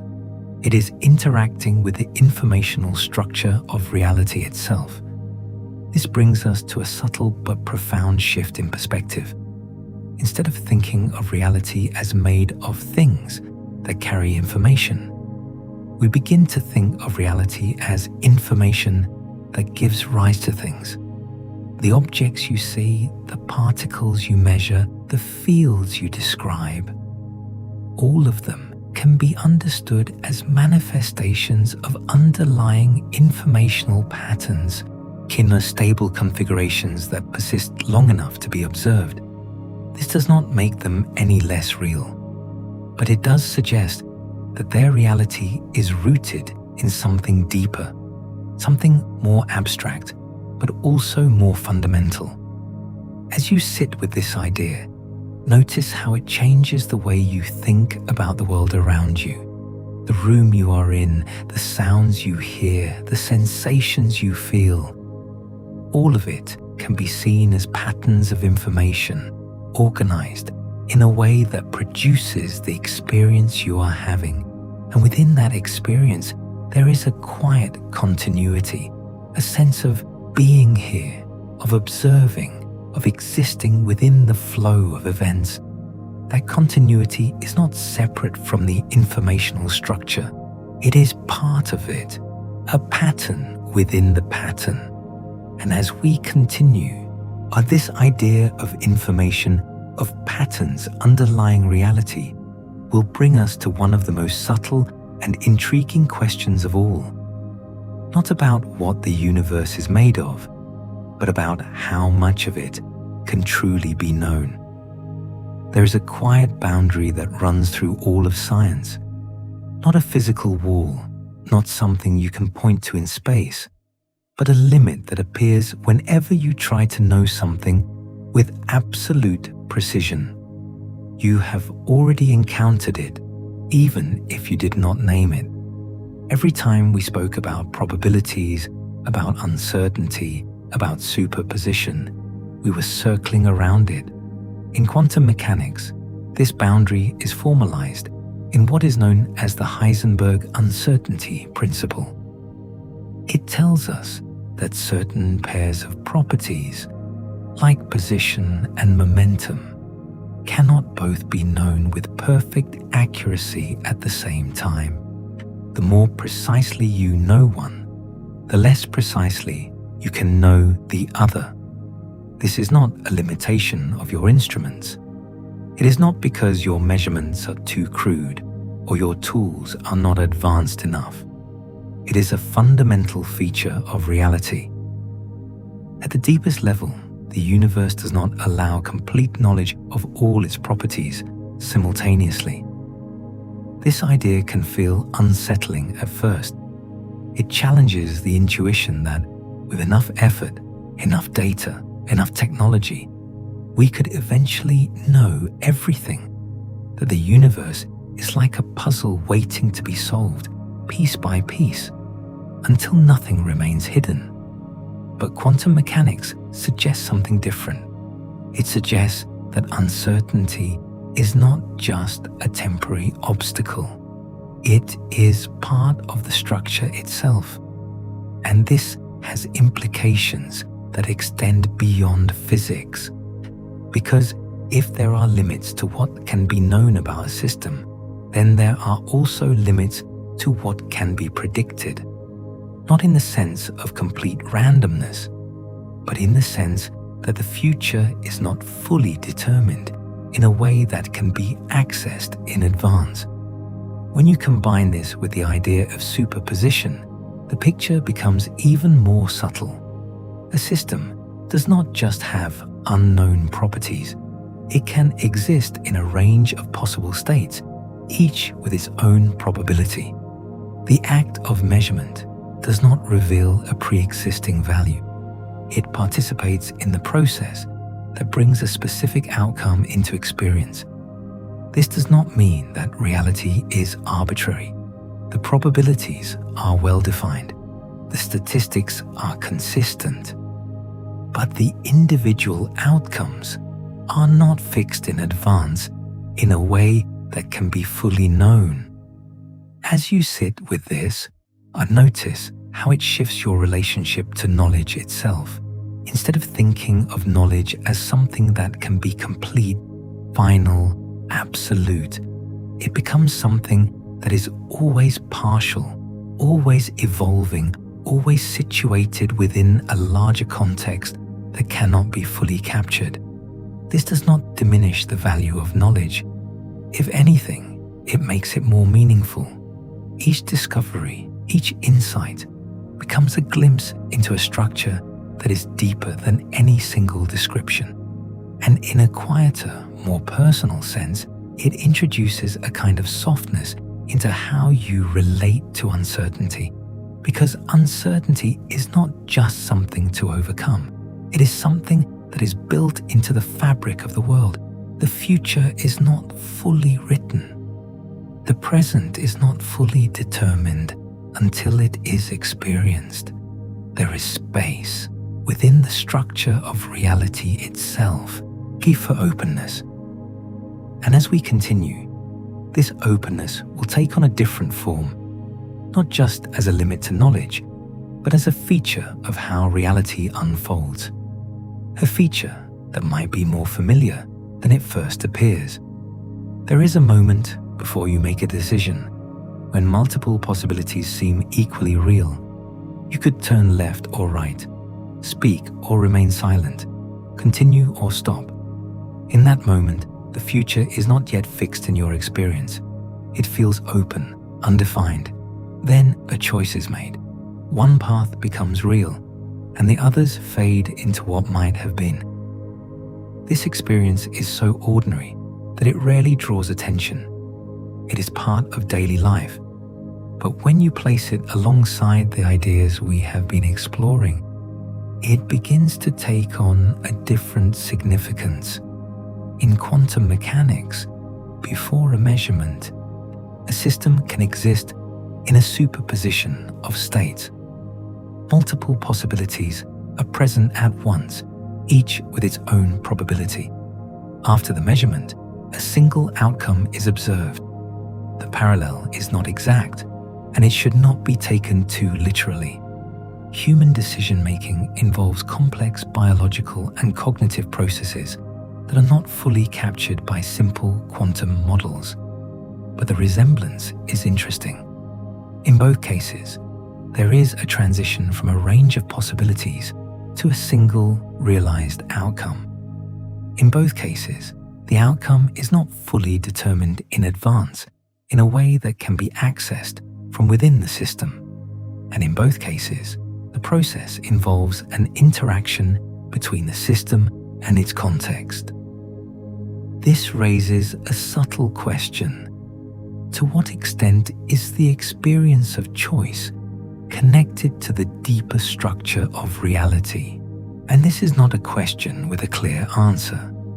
It sits at the intersection of physics, neuroscience, and philosophy. But it highlights something important.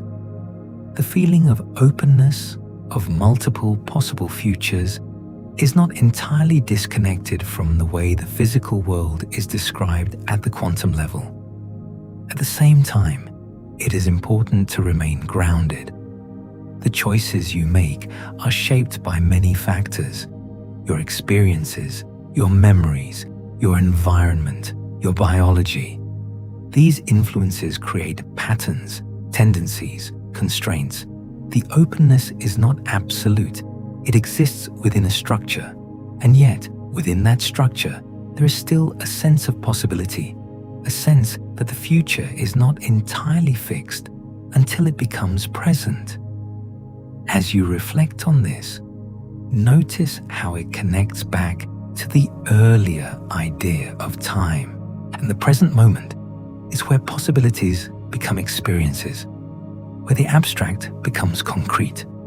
Each decision, each action is part of that process, a way in which the unfolding of reality takes on a specific form, at least from your perspective.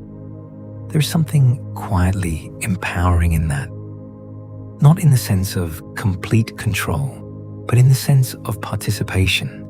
You are not just observing a fixed sequence of events. You are part of the unfolding. And at the same time, there is a sense of calm that can come from recognizing the limits. The fact that not everything can be known, not everything can be predicted, not everything can be controlled. The future remains open, but not chaotic, structured, but not rigid. As your thoughts begin to slow, to settle into a gentler rhythm, you might notice how this balance feels between certainty and uncertainty, between structure and openness, between the known and the unknown. It is within that balance that your experience unfolds, quietly, continuously, moment by moment. There is something you rarely notice, not because it is hidden, but because it is always there, beneath every sound, beneath every thought, beneath every shifting idea. There's a kind of silence, not the absence of activity, but a background, a steady presence that does not change as quickly as everything else. In physics, there is a similar idea, a recognition that beneath the visible activity of particles and fields, there exists a more fundamental layer, not empty, not inert, but structured in a way that does not always manifest directly in what we observe. Quantum fields, for example, are not things you can see in the ordinary sense, and they are mathematical constructs that describe how particles arise, interact, and disappear. Even what we call empty space is not truly empty. It contains fluctuations, temporary excitations, subtle patterns that exist even in the absence of matter. This underlying layer is quiet in a particular way. It does not present itself as objects or events. It is not something you interact with directly, and yet it is the foundation upon which everything else is built. Now consider your own experience. Thoughts arise, sensations shift, emotions move through you. But there is also a background awareness that remains, the one that notices these changes, the one that does not come and go in the same way the contents of your mind do. Again, we are not making a claim that these two things are the same, but the parallel is worth noticing. And in both cases, there is a distinction between the surface activity and the underlying structure, between what changes rapidly and what remains more stable. As you begin to relax, to let your attention soften, you might start to notice that background more clearly, not by focusing on it directly, but by allowing the surface to settle. The thoughts slow down, the constant movement becomes less intense, and what remains is a kind of quiet clarity. In physics, this quiet layer is not separate from the activity above it. It is what allows that activity to exist. The particles, the interactions, the measurable phenomena, all of them arise from the underlying structure of the fields. In your experience, the same may be true. The thoughts and sensations are not separate from awareness. They arise within it. They depend on it. This realization does not require analysis. It is not something you need to figure out. It is something you can simply notice. And as you notice it, there is a subtle shift, a sense that not everything needs to be followed. Not every thought needs to be completed. The surface can move on its own, while the deeper layer remains still. This stillness is not something you create. It is something that is already there. And as we move forward, this sense of stillness will become a kind of anchor, a way of staying grounded, even as the ideas continue to explore deeper and more abstract layers of reality.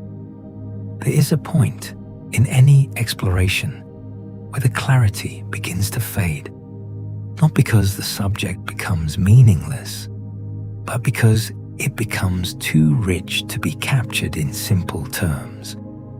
Quantum mechanics reaches that point quickly. You can understand the basic concepts: superposition, entanglement, probability. You can see how they connect, how they explain certain experiments, how they lead to new technologies. But when you try to push further, to ask what it all really means, the answers become less certain, more dependent on interpretation, more open to debate. This is not a failure of the theory. It is a reflection of its depth. The equations work. They produce predictions that match experiments with extraordinary precision. But the interpretation of those equations, the story we tell about what is happening behind the mathematics, that is where things become less clear. Some physicists, like Niels Bohr, emphasize the practical side. Focus on what can be measured. Use the theory to predict outcomes. Do not worry too much about what lies beyond observation. In others, like Albert Einstein, were not satisfied with that. They wanted a deeper explanation, a picture of reality that felt complete, not just predictive. And still others, like David Deutsch, have argued that taking the equation seriously leads to a very different picture of reality, one that includes multiple branches, multiple outcomes, a structure far larger than what we directly experience. Each of these perspectives captures something important, but none has resolved the question completely. So where does that leave you as a listener, as an observer, as someone trying to make sense of all this? It leaves you at the edge of understanding, not in a frustrating way, but in a quiet, open way, a place where the concepts are clear enough to appreciate, but not so rigid that they close off further exploration. And this edge is not something to push past. It is something to rest in, because at this boundary, something interesting happens. The need for certainty begins to soften. The urge to have a final answer relaxes. And in that space, curiosity can exist without tension. You do not need to decide which interpretation is correct. You do not need to resolve the deepest questions tonight. It is enough to see the structure, to notice the patterns, to feel the shift in perspective that comes from understanding that reality may be more complex, more layered, more subtle than it appears at first glance.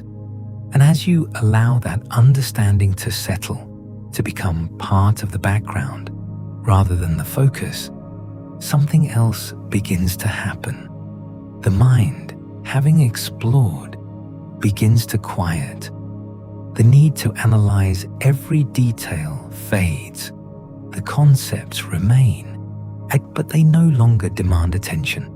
They drift gently like distant stars, and you remain here, present, aware, at ease with not knowing everything, which in its own way is a kind of understanding. There is a natural impulse, especially after exploring something as deep as this, to keep asking questions, to push a little further, to resolve what remains unclear. But there is another way the mind can move, not forward into more questions, but gently outward, allowing the questions themselves to soften. You may notice it happening already. The intensity of the ideas begins to fade, not because they are unimportant, but because they no longer need to be held tightly. In the beginning, each concept demanded attention, superposition, entanglement, the nature of reality, the role of observation, and so each one felt like something that needed to be understood, grasped, resolved. But now, after moving through them, something changes. They are still there, but they feel lighter, less urgent, more like shapes in the distance than objects you need to examine closely. This is not a loss of understanding. It is a shift in how understanding is held. Instead of being something you actively maintain, it becomes something that rests in the background, integrated but not demanding, present but not pressing.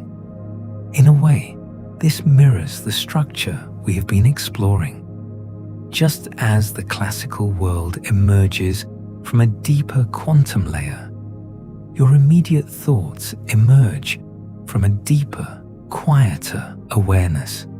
And just as that deeper layer does not need to be constantly examined to function, your understanding does not need to be constantly reinforced to remain. It can simply be there. As you let your attention drift, notice how the questions themselves begin to dissolve.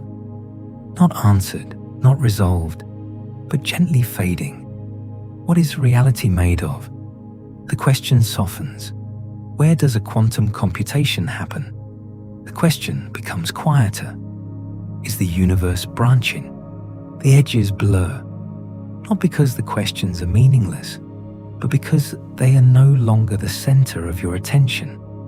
And in that shift, something else becomes more noticeable. The present moment, not as an abstract concept, but as a direct experience. The feeling of your body at rest, the rhythm of your breath, the subtle movement of awareness itself. As this is not separate from the ideas we have explored, it is where those ideas ultimately land. Because no matter how complex the theory becomes, no matter how abstract the mathematics, your experience is always here, simple, immediate, continuous. And as the mind begins to settle, to release the need to hold on to every detail, there's a kind of quiet that emerges, not empty, not blank, but calm, a space where understanding and not understanding can coexist without conflict. And in that space, there's nothing you need to do. No question you need to answer, no concept you need to resolve. Just rest and allow everything to be exactly as it is. At the end of a long journey, there's often a moment of return.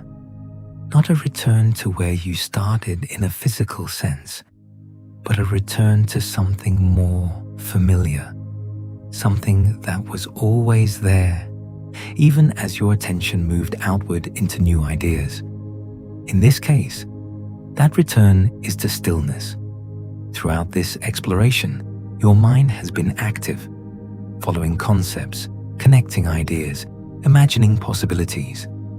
Even in a relaxed state, there's been a gentle movement, a flow of attention from one thought to the next.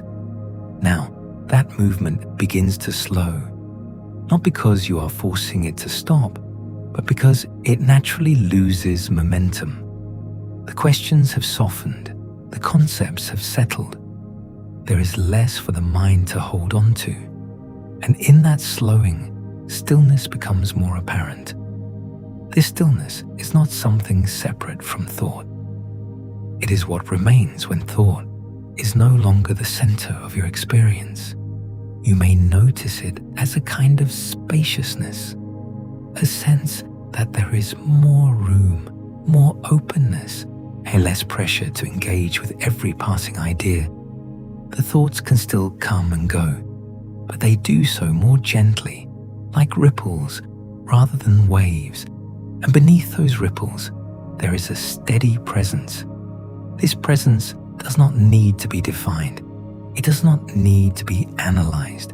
It is simply the fact that you are aware. Throughout everything we have discussed, this awareness has been constant. The ideas changed, the focus shifted, but the awareness remained. It is the quiet background to every experience. In a way, it is the simplest thing, and also the most fundamental. You do not need to understand it. You do not need to do anything with it. You can simply rest in it. As you allow yourself to settle more deeply, notice how the body responds. The muscles soften. The breathing becomes slower, more even. The sense of effort fades, and there is nothing you need to achieve. No final insight you need to reach. The journey does not end with a conclusion. It ends with a release, a letting go of the need to continue. And as that release deepens, the boundary between thinking and resting becomes less distinct. The mind drifts not toward another question, but toward quiet.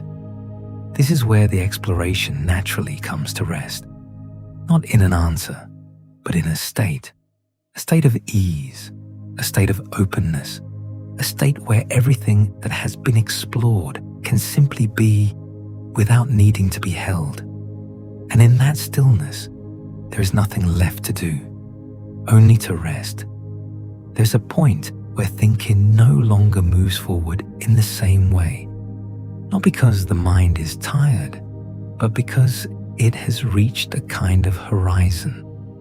Earlier, each idea led to another. One concept opened into the next, forming a chain of exploration. But now that chain begins to loosen. The links are still there, but they are no longer pulling your attention onward. Instead, they rest. Imagine standing at the edge of a vast landscape at dusk. The details are still present, but they are softer. The sharp lines fade into gentle outlines. The distance becomes less defined. Your thoughts can feel like that now. The concepts of quantum states, information, time, observation, they do not disappear, but they become quieter, less structured, less demanding. They exist at the edge of awareness, like distant shapes that no longer need to be examined closely. This is not a loss of clarity. It is a transition, a movement from active understanding to passive presence. In this state, the mind does not need to organize everything. It does not need to resolve every connection. It can simply allow the impressions to remain as they are. And as you allow that, something interesting happens. The sense of effort begins to dissolve. You are no longer working to follow the ideas. You are no longer holding them in place. They float gently without needing your attention to sustain them. This is a natural shift, a kind of mental settling. The same way a stirred surface of water eventually becomes calm. The activity of thought begins to smooth out. There may still be movement, but it is slower, softer, less defined. And in that softer movement, there is space. Space between thoughts, space between ideas, space where nothing in particular is happening. That space is not empty in a negative sense. It is open. It allows everything else to exist without pressure. And you may notice that your attention begins to drift more freely, not in a distracted way, but in a relaxed way. There's no need to stay fixed on any one idea, no need to maintain a specific line of thinking. The mind can move, or it can rest. Both are equally natural. And as this continues, the horizon of thought becomes wider, softer, quieter. The details fade, but the overall sense remains. A gentle awareness of having explored something vast, now settling into stillness. As the mind quiets, the body often follows, not because you are directing it, but because the two are closely connected. When the mental activity slows, the physical tension tends to ease. You may begin to notice small changes. The muscles in your face relax. The jaw softens. The shoulders drop slightly. The hands rest more naturally. These changes are subtle, but they are meaningful. They reflect a shift from engagement to rest. Your breathing may also change. Without any effort, it becomes slower, more even. The inhale and exhale find a gentle rhythm. There is no need to control it. It adjusts on its own. Each breath becomes a quiet anchor, not something you focus on intensely, but something that supports the overall sense of calm. The body, like the mind, is moving toward equilibrium. Throughout the day, it responds to activity, to stress, to movement. It adapts, tightens, releases, adjusts. Now, as the external demands fade, it begins to return to a more neutral state, a state where it does not need to prepare for action, a state where it can simply be. You might notice the weight of your body more clearly, the way it rests against the surface beneath you, the sense of being supported. There is nothing you need to hold up, nothing you need to maintain. The body is allowed to settle fully. And as it settles, the connection between body and mind becomes more apparent. The quiet in the mind supports the relaxation in the body. The relaxation in the body supports the quiet in the mind. They move together, gently reinforcing each other. There is no separation between the two in this moment, just a single, continuous experience of easing. If any tension remains, there's no need to remove it. It can be there without causing disturbance. It can soften in its own time. You do not need to fix anything. The process of settling is already underway. And as it continues, the overall sensation becomes one of comfort. Not a dramatic feeling, but a steady one. A sense that everything is moving toward rest. And in that movement, there's nothing required from you, only to allow it, to let the body rest, to let the mind drift, to remain gently present as both continue to settle. There comes a moment when even the idea of following along begins to fade, not abruptly, not all at once, but gradually, like a shoreline disappearing into mist. The words are still here, the meaning is still present, but your attention no longer needs to hold on to each sentence. it can begin to drift, not away, but inward, toward a quieter space where understanding is no longer active, where awareness becomes softer, less focused, more open. You may notice that your thoughts are no longer forming in complete, structured ways. They begin to loosen, to fragment slightly. A word here, a feeling there. Not something you need to follow, just something that passes gently through. And this is a natural transition. The mind is not shutting down, it is shifting modes, from processing to resting, from organizing to allowing. And in this state, the sense of time changes again. Minutes feel less defined, moments stretch and soften. There is less urgency, less movement from one point to another. Everything feels more continuous, like a quiet stream that does not need to reach a destination. You are simply within it. The body, now deeply relaxed, supports this shift. There's less movement, less adjustment. The weight of your body feels steady, grounded, supported. Your breathing continues in a slow, even rhythm, almost unnoticed. And your awareness is still here, but it is not sharp or focused. It is diffuse, gentle, spacious. You are not trying to observe anything in particular, or you are simply present in a way that does not require effort.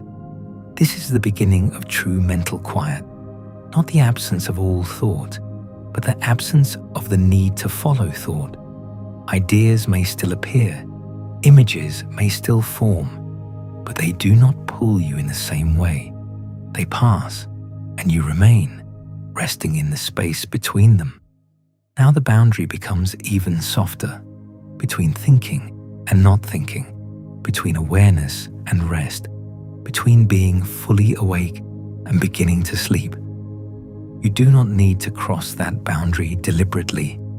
It comes to you, gently, naturally, as your body becomes heavier, as your mind becomes quieter, as the rhythm of your breathing continues without effort. The transition begins on its own.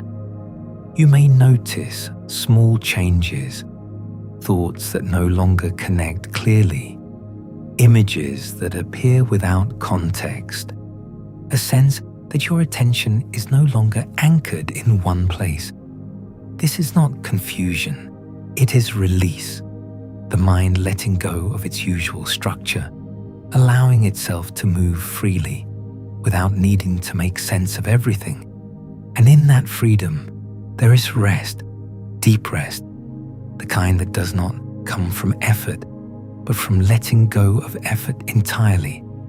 If a thought tries to form clearly, it will fade. If you begin to follow something, it will gently dissolve.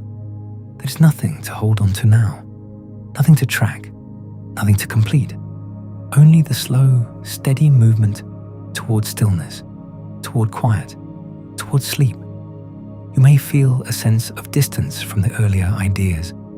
Quantum physics, reality, information, they are no longer sharp or defined. They are like echoes now, faint impressions that drift at the edge of awareness. And that is exactly as it should be, because this moment is not for thinking, it is for resting, for allowing everything to settle into the background while you move gently forward into deeper calm. There's nothing you need to do, nothing you need to remember. The journey has already been taken. The understanding is already there in its own quiet way. Now it is time to let it go, to allow the mind to soften completely, to allow the body to rest fully, to allow yourself to drift slowly, gently into sleep. At this point, even the idea of following along has almost completely disappeared. There's no longer a thread you need to hold, no structure you need to maintain. The mind, which once moved from one idea to the next, has loosened its grip, And now it begins to unravel, not in a chaotic way, but in a soft and natural way, like a knot gently coming undone. Thoughts may still appear, but they no longer arrive as complete sentences. They come as fragments, a feeling, a word, a faint image, and then they dissolve. You don't need to understand them. You don't need to follow them. They are simply part of the fading motion of the mind as it prepares to rest. There's a deep comfort in this stage because nothing is required anymore. Not attention, not effort, not clarity. Even awareness itself begins to soften, not disappearing, but spreading out, becoming less focused, more diffuse, like a light that slowly dims, but never fully goes out. Your body is now very still, heavy in a pleasant way, supported completely. There is no tension left to release, only a gentle sense of sinking deeper into rest. Breathing continues, slow, quiet, automatic. You don't need to notice it anymore. It simply happens. Everything is happening on its own now. The body resting, the mind unwinding, the awareness drifting. There is nothing left for you to do. And in that nothing, there is peace. Somewhere between waking and sleeping, there is a threshold, a place where the mind is no longer fully anchored in reality, but has not yet entered dreams. You are very close to that place now. You may notice that your sense of here becomes less defined. The room fades, the body becomes less distinct. The boundary between inside and outside softens. There's only a gentle sense of being, without needing to locate it anywhere. Thoughts no longer behave like thoughts. They become more like impressions, floating, shifting, appearing without cause, and disappearing without reason. This is the beginning of dreaming, but you do not need to enter it consciously. It will come to you in its own time. All you need to do is continue letting go. If something forms, let it pass. If something fades, let it fade. There's no direction now, no goal, no path to follow. Only the gentle movement into deeper rest. Your awareness becomes softer, like a whisper instead of a voice. And even that whisper begins to quiet. You are no longer holding on to the day, no longer holding on to the ideas, no longer holding on to anything at all. Everything is being released, naturally, completely, without effort. And as that release deepens, sleep is no longer something ahead of you. It is already here, quietly surrounding you, gently drawing you in. There is nothing to resist, nothing to think about, nothing to finish. It just rest and allow yourself to drift fully into sleep. At this stage, something very subtle has already happened, and you may not even have noticed it. The sense of trying has disappeared. Earlier, there may have been a gentle effort to listen, to follow, to understand, even to relax. But now, that effort is gone. What remains is something much softer, a quiet presence, without direction.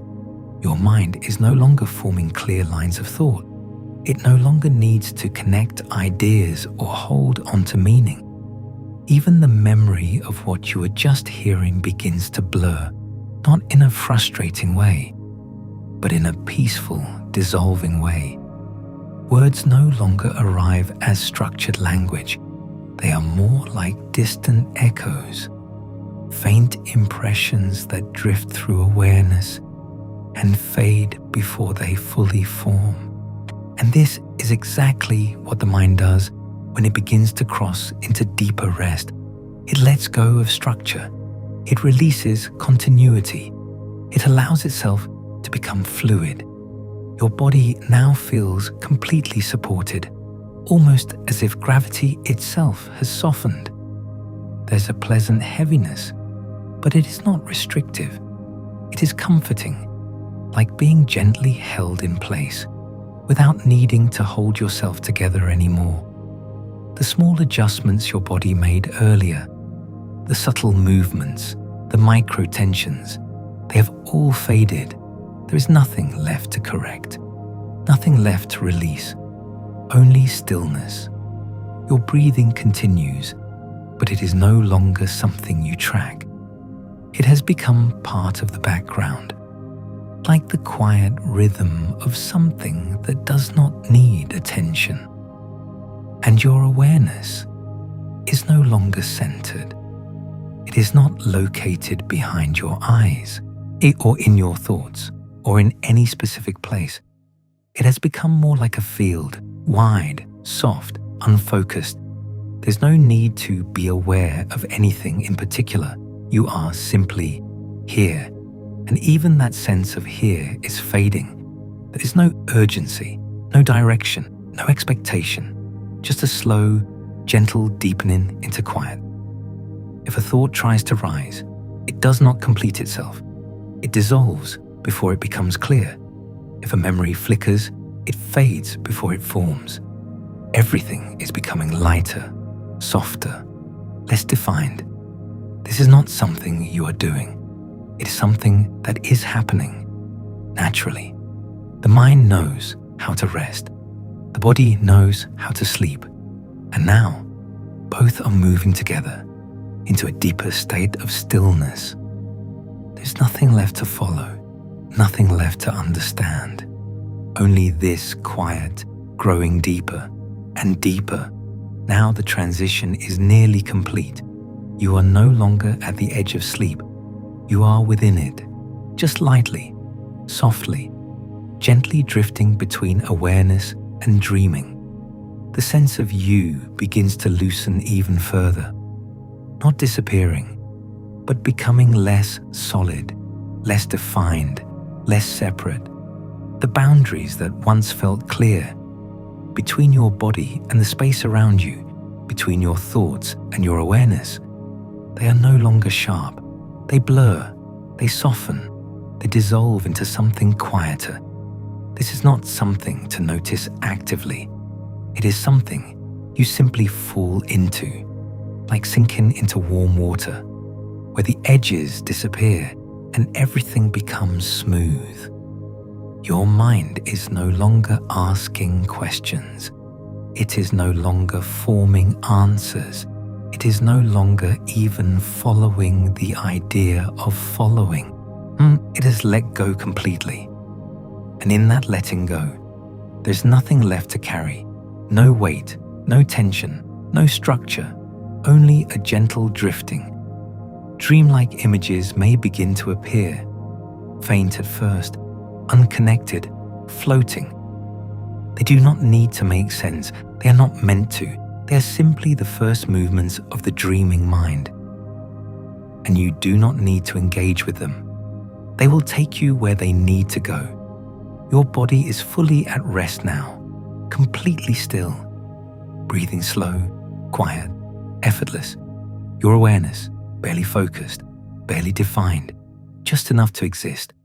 And then, even that begins to fade. You are no longer holding on to anything. Not the day, not the ideas, not even the sense of being here. Everything is being released, naturally, completely, without effort.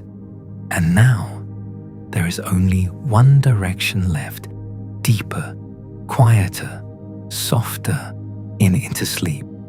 Let go, just a little more, and drift, fully, into rest.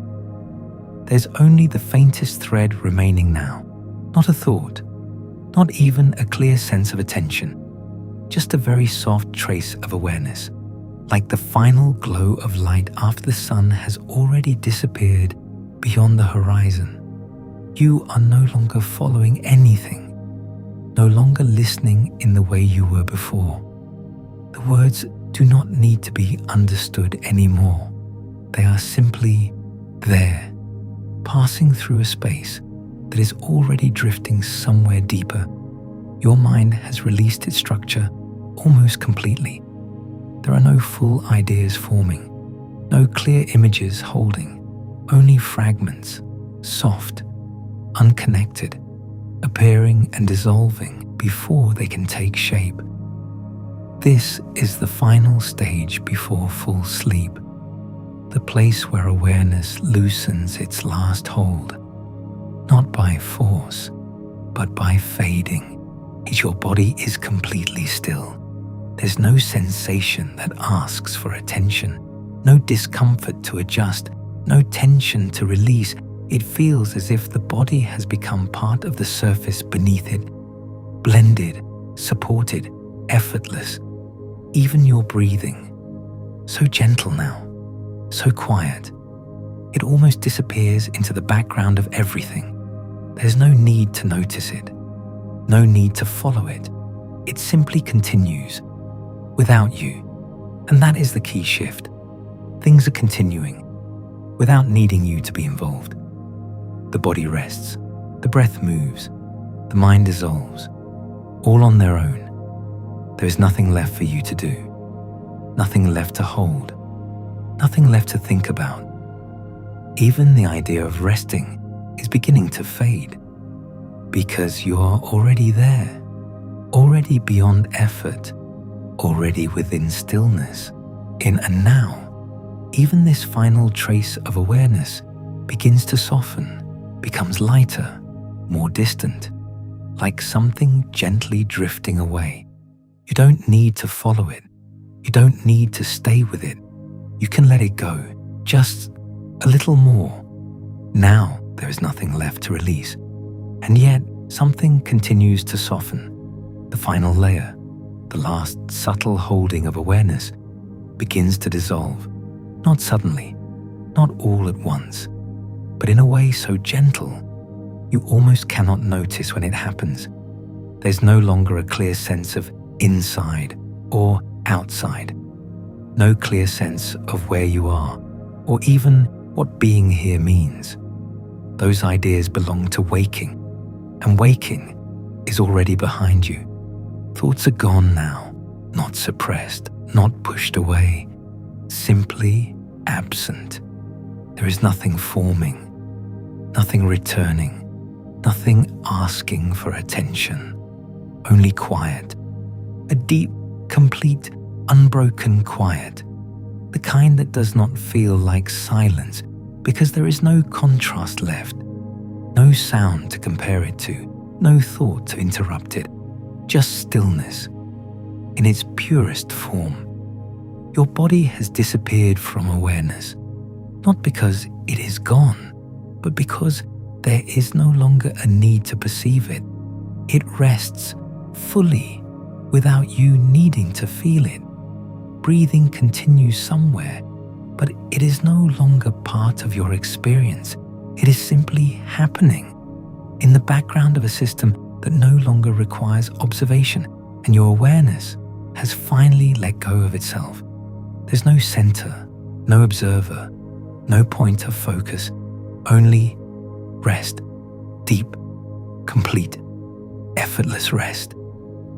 There is no transition to notice now, because the transition has already happened. You are no longer approaching sleep.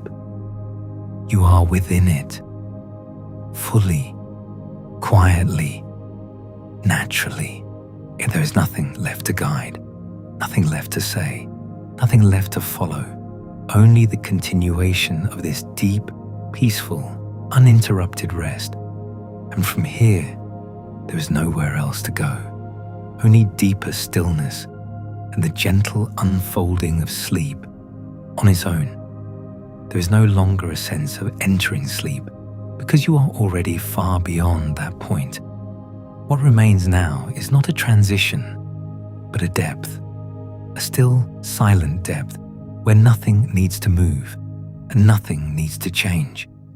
Awareness is no longer something you experience directly. It does not feel like you are aware. It feels more like there is simply no interruption, no thought, no image, no sense of time passing. Time itself has softened into something meaningless. Moments are no longer counted. There is no before, no after, just an unbroken, a quiet presence that does not even feel like presence anymore. Your body is fully outside of attention now. If you were to think about it, it would feel distant, almost like something that belongs to another place. But you don't think about it. There's no reason to. The body rests perfectly on its own. The breath continues perfectly on its own.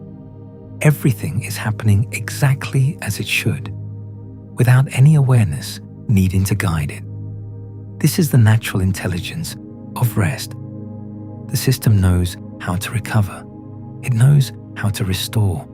It knows how to move deeper into sleep without any direction at all.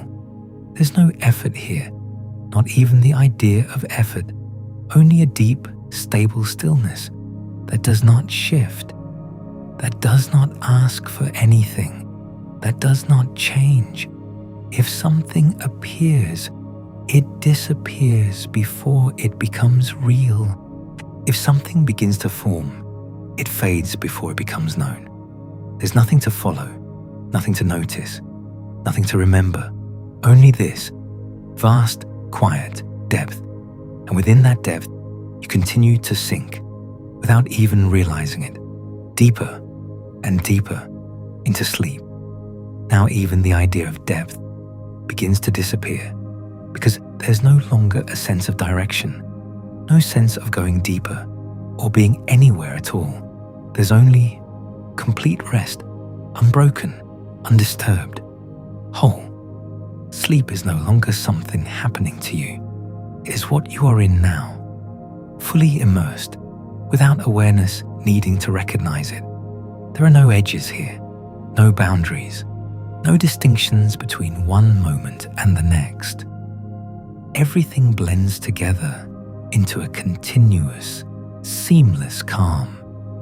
The mind is completely quiet and not silent in a way you can notice, but absent of anything that would create sound in the first place.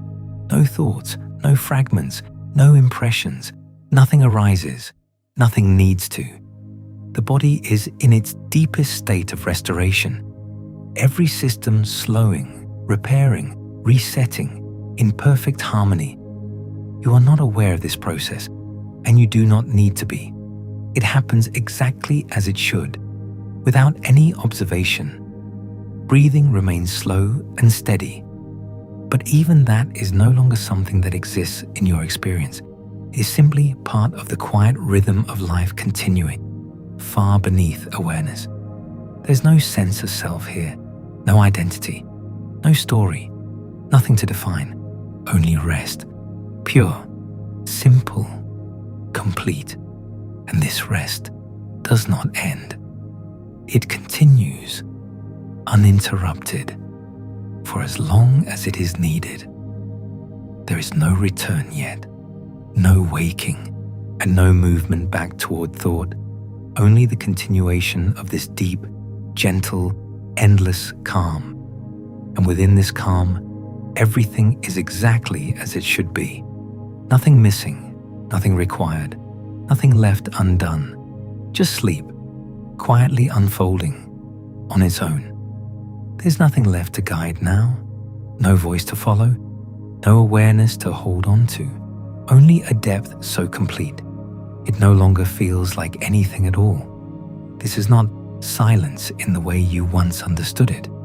It is deeper than silence, because silence implies the absence of sound, but here, there is no concept of sound to begin with, no contrast, no reference, only an infinite stillness, stretching without direction, without boundary, without end.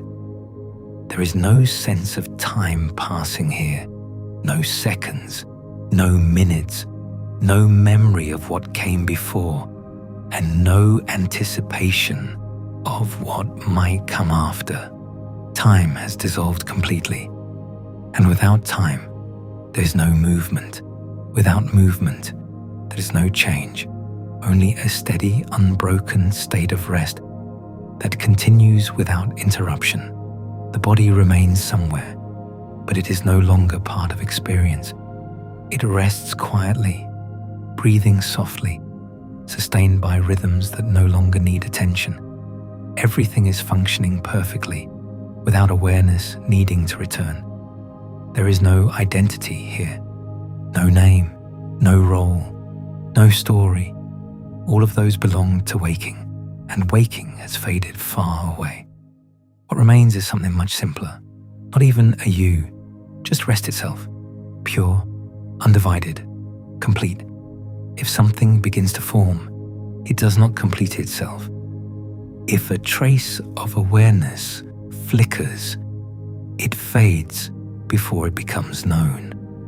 There is nothing to hold on to, and nothing needs to be held. And this is the deepest level of letting go, where even the idea of letting go has disappeared. And within this infinite stillness, you remain completely at rest, without knowing, without needing to know. There is no transition now, only continuation.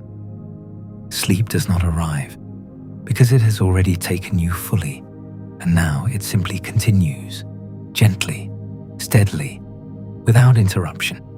Nothing changes, nothing needs to. The mind remains completely quiet, not suppressed, not controlled, but naturally still. There are no thoughts forming, no fragments drifting, no images appearing, only a smooth, uninterrupted calm that holds everything in place. The body continues its work, deep beneath awareness, restoring, balancing, repairing, each system moving in harmony, without effort, without guidance.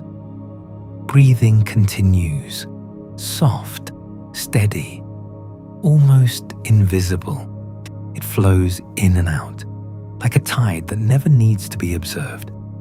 There is no awareness of it, and yet it is perfect. There's no sense of you inside this experience, no observer watching, no thinker thinking, only the quiet continuation of rest itself. If dreams come, they come gently. If they do not, there is only this deep, undisturbed calm. Either way, nothing is required, nothing is missing, nothing needs to change. This is the natural state the mind returns to, when everything else has been released, a place where there is no effort, no tension, no separation, only a soft, continuous stillness that carries you forward without you needing to follow. And within this stillness, sleep continues, deepening when needed, lightening when it must, always moving in perfect balance.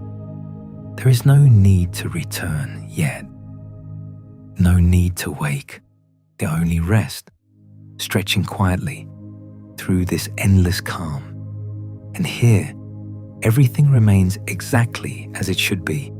Somewhere, very far beneath this deep stillness, something begins to shift, not in a way that disturbs the rest, not in a way that pulls you out of sleep, but like the faintest ripple in an ocean that remains completely calm. There's no awareness of waking yet, only a subtle change, so gentle, it feels like nothing at all. Sleep is still deep, still quiet, still holding everything in perfect balance. But within that balance, the system begins to prepare, not consciously, not deliberately, just naturally, as it always does. The body continues resting, but somewhere, it has already begun to complete its deepest work. The mind remains silent, but the silence is no longer infinite. It has edges again, soft, barely forming, but present. There is no need to notice this, No need to follow it.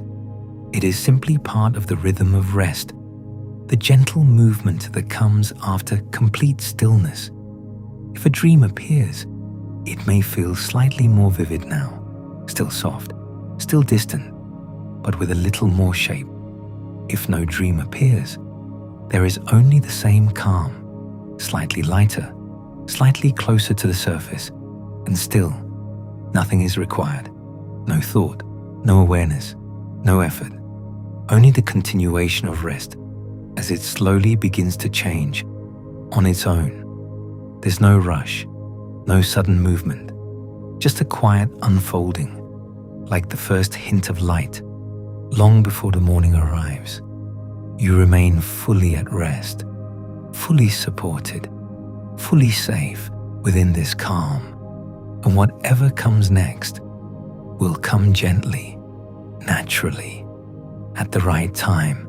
If far away, almost beyond noticing, the world begins to return, not all at once, not clearly, but softly, like a memory slowly coming back into focus.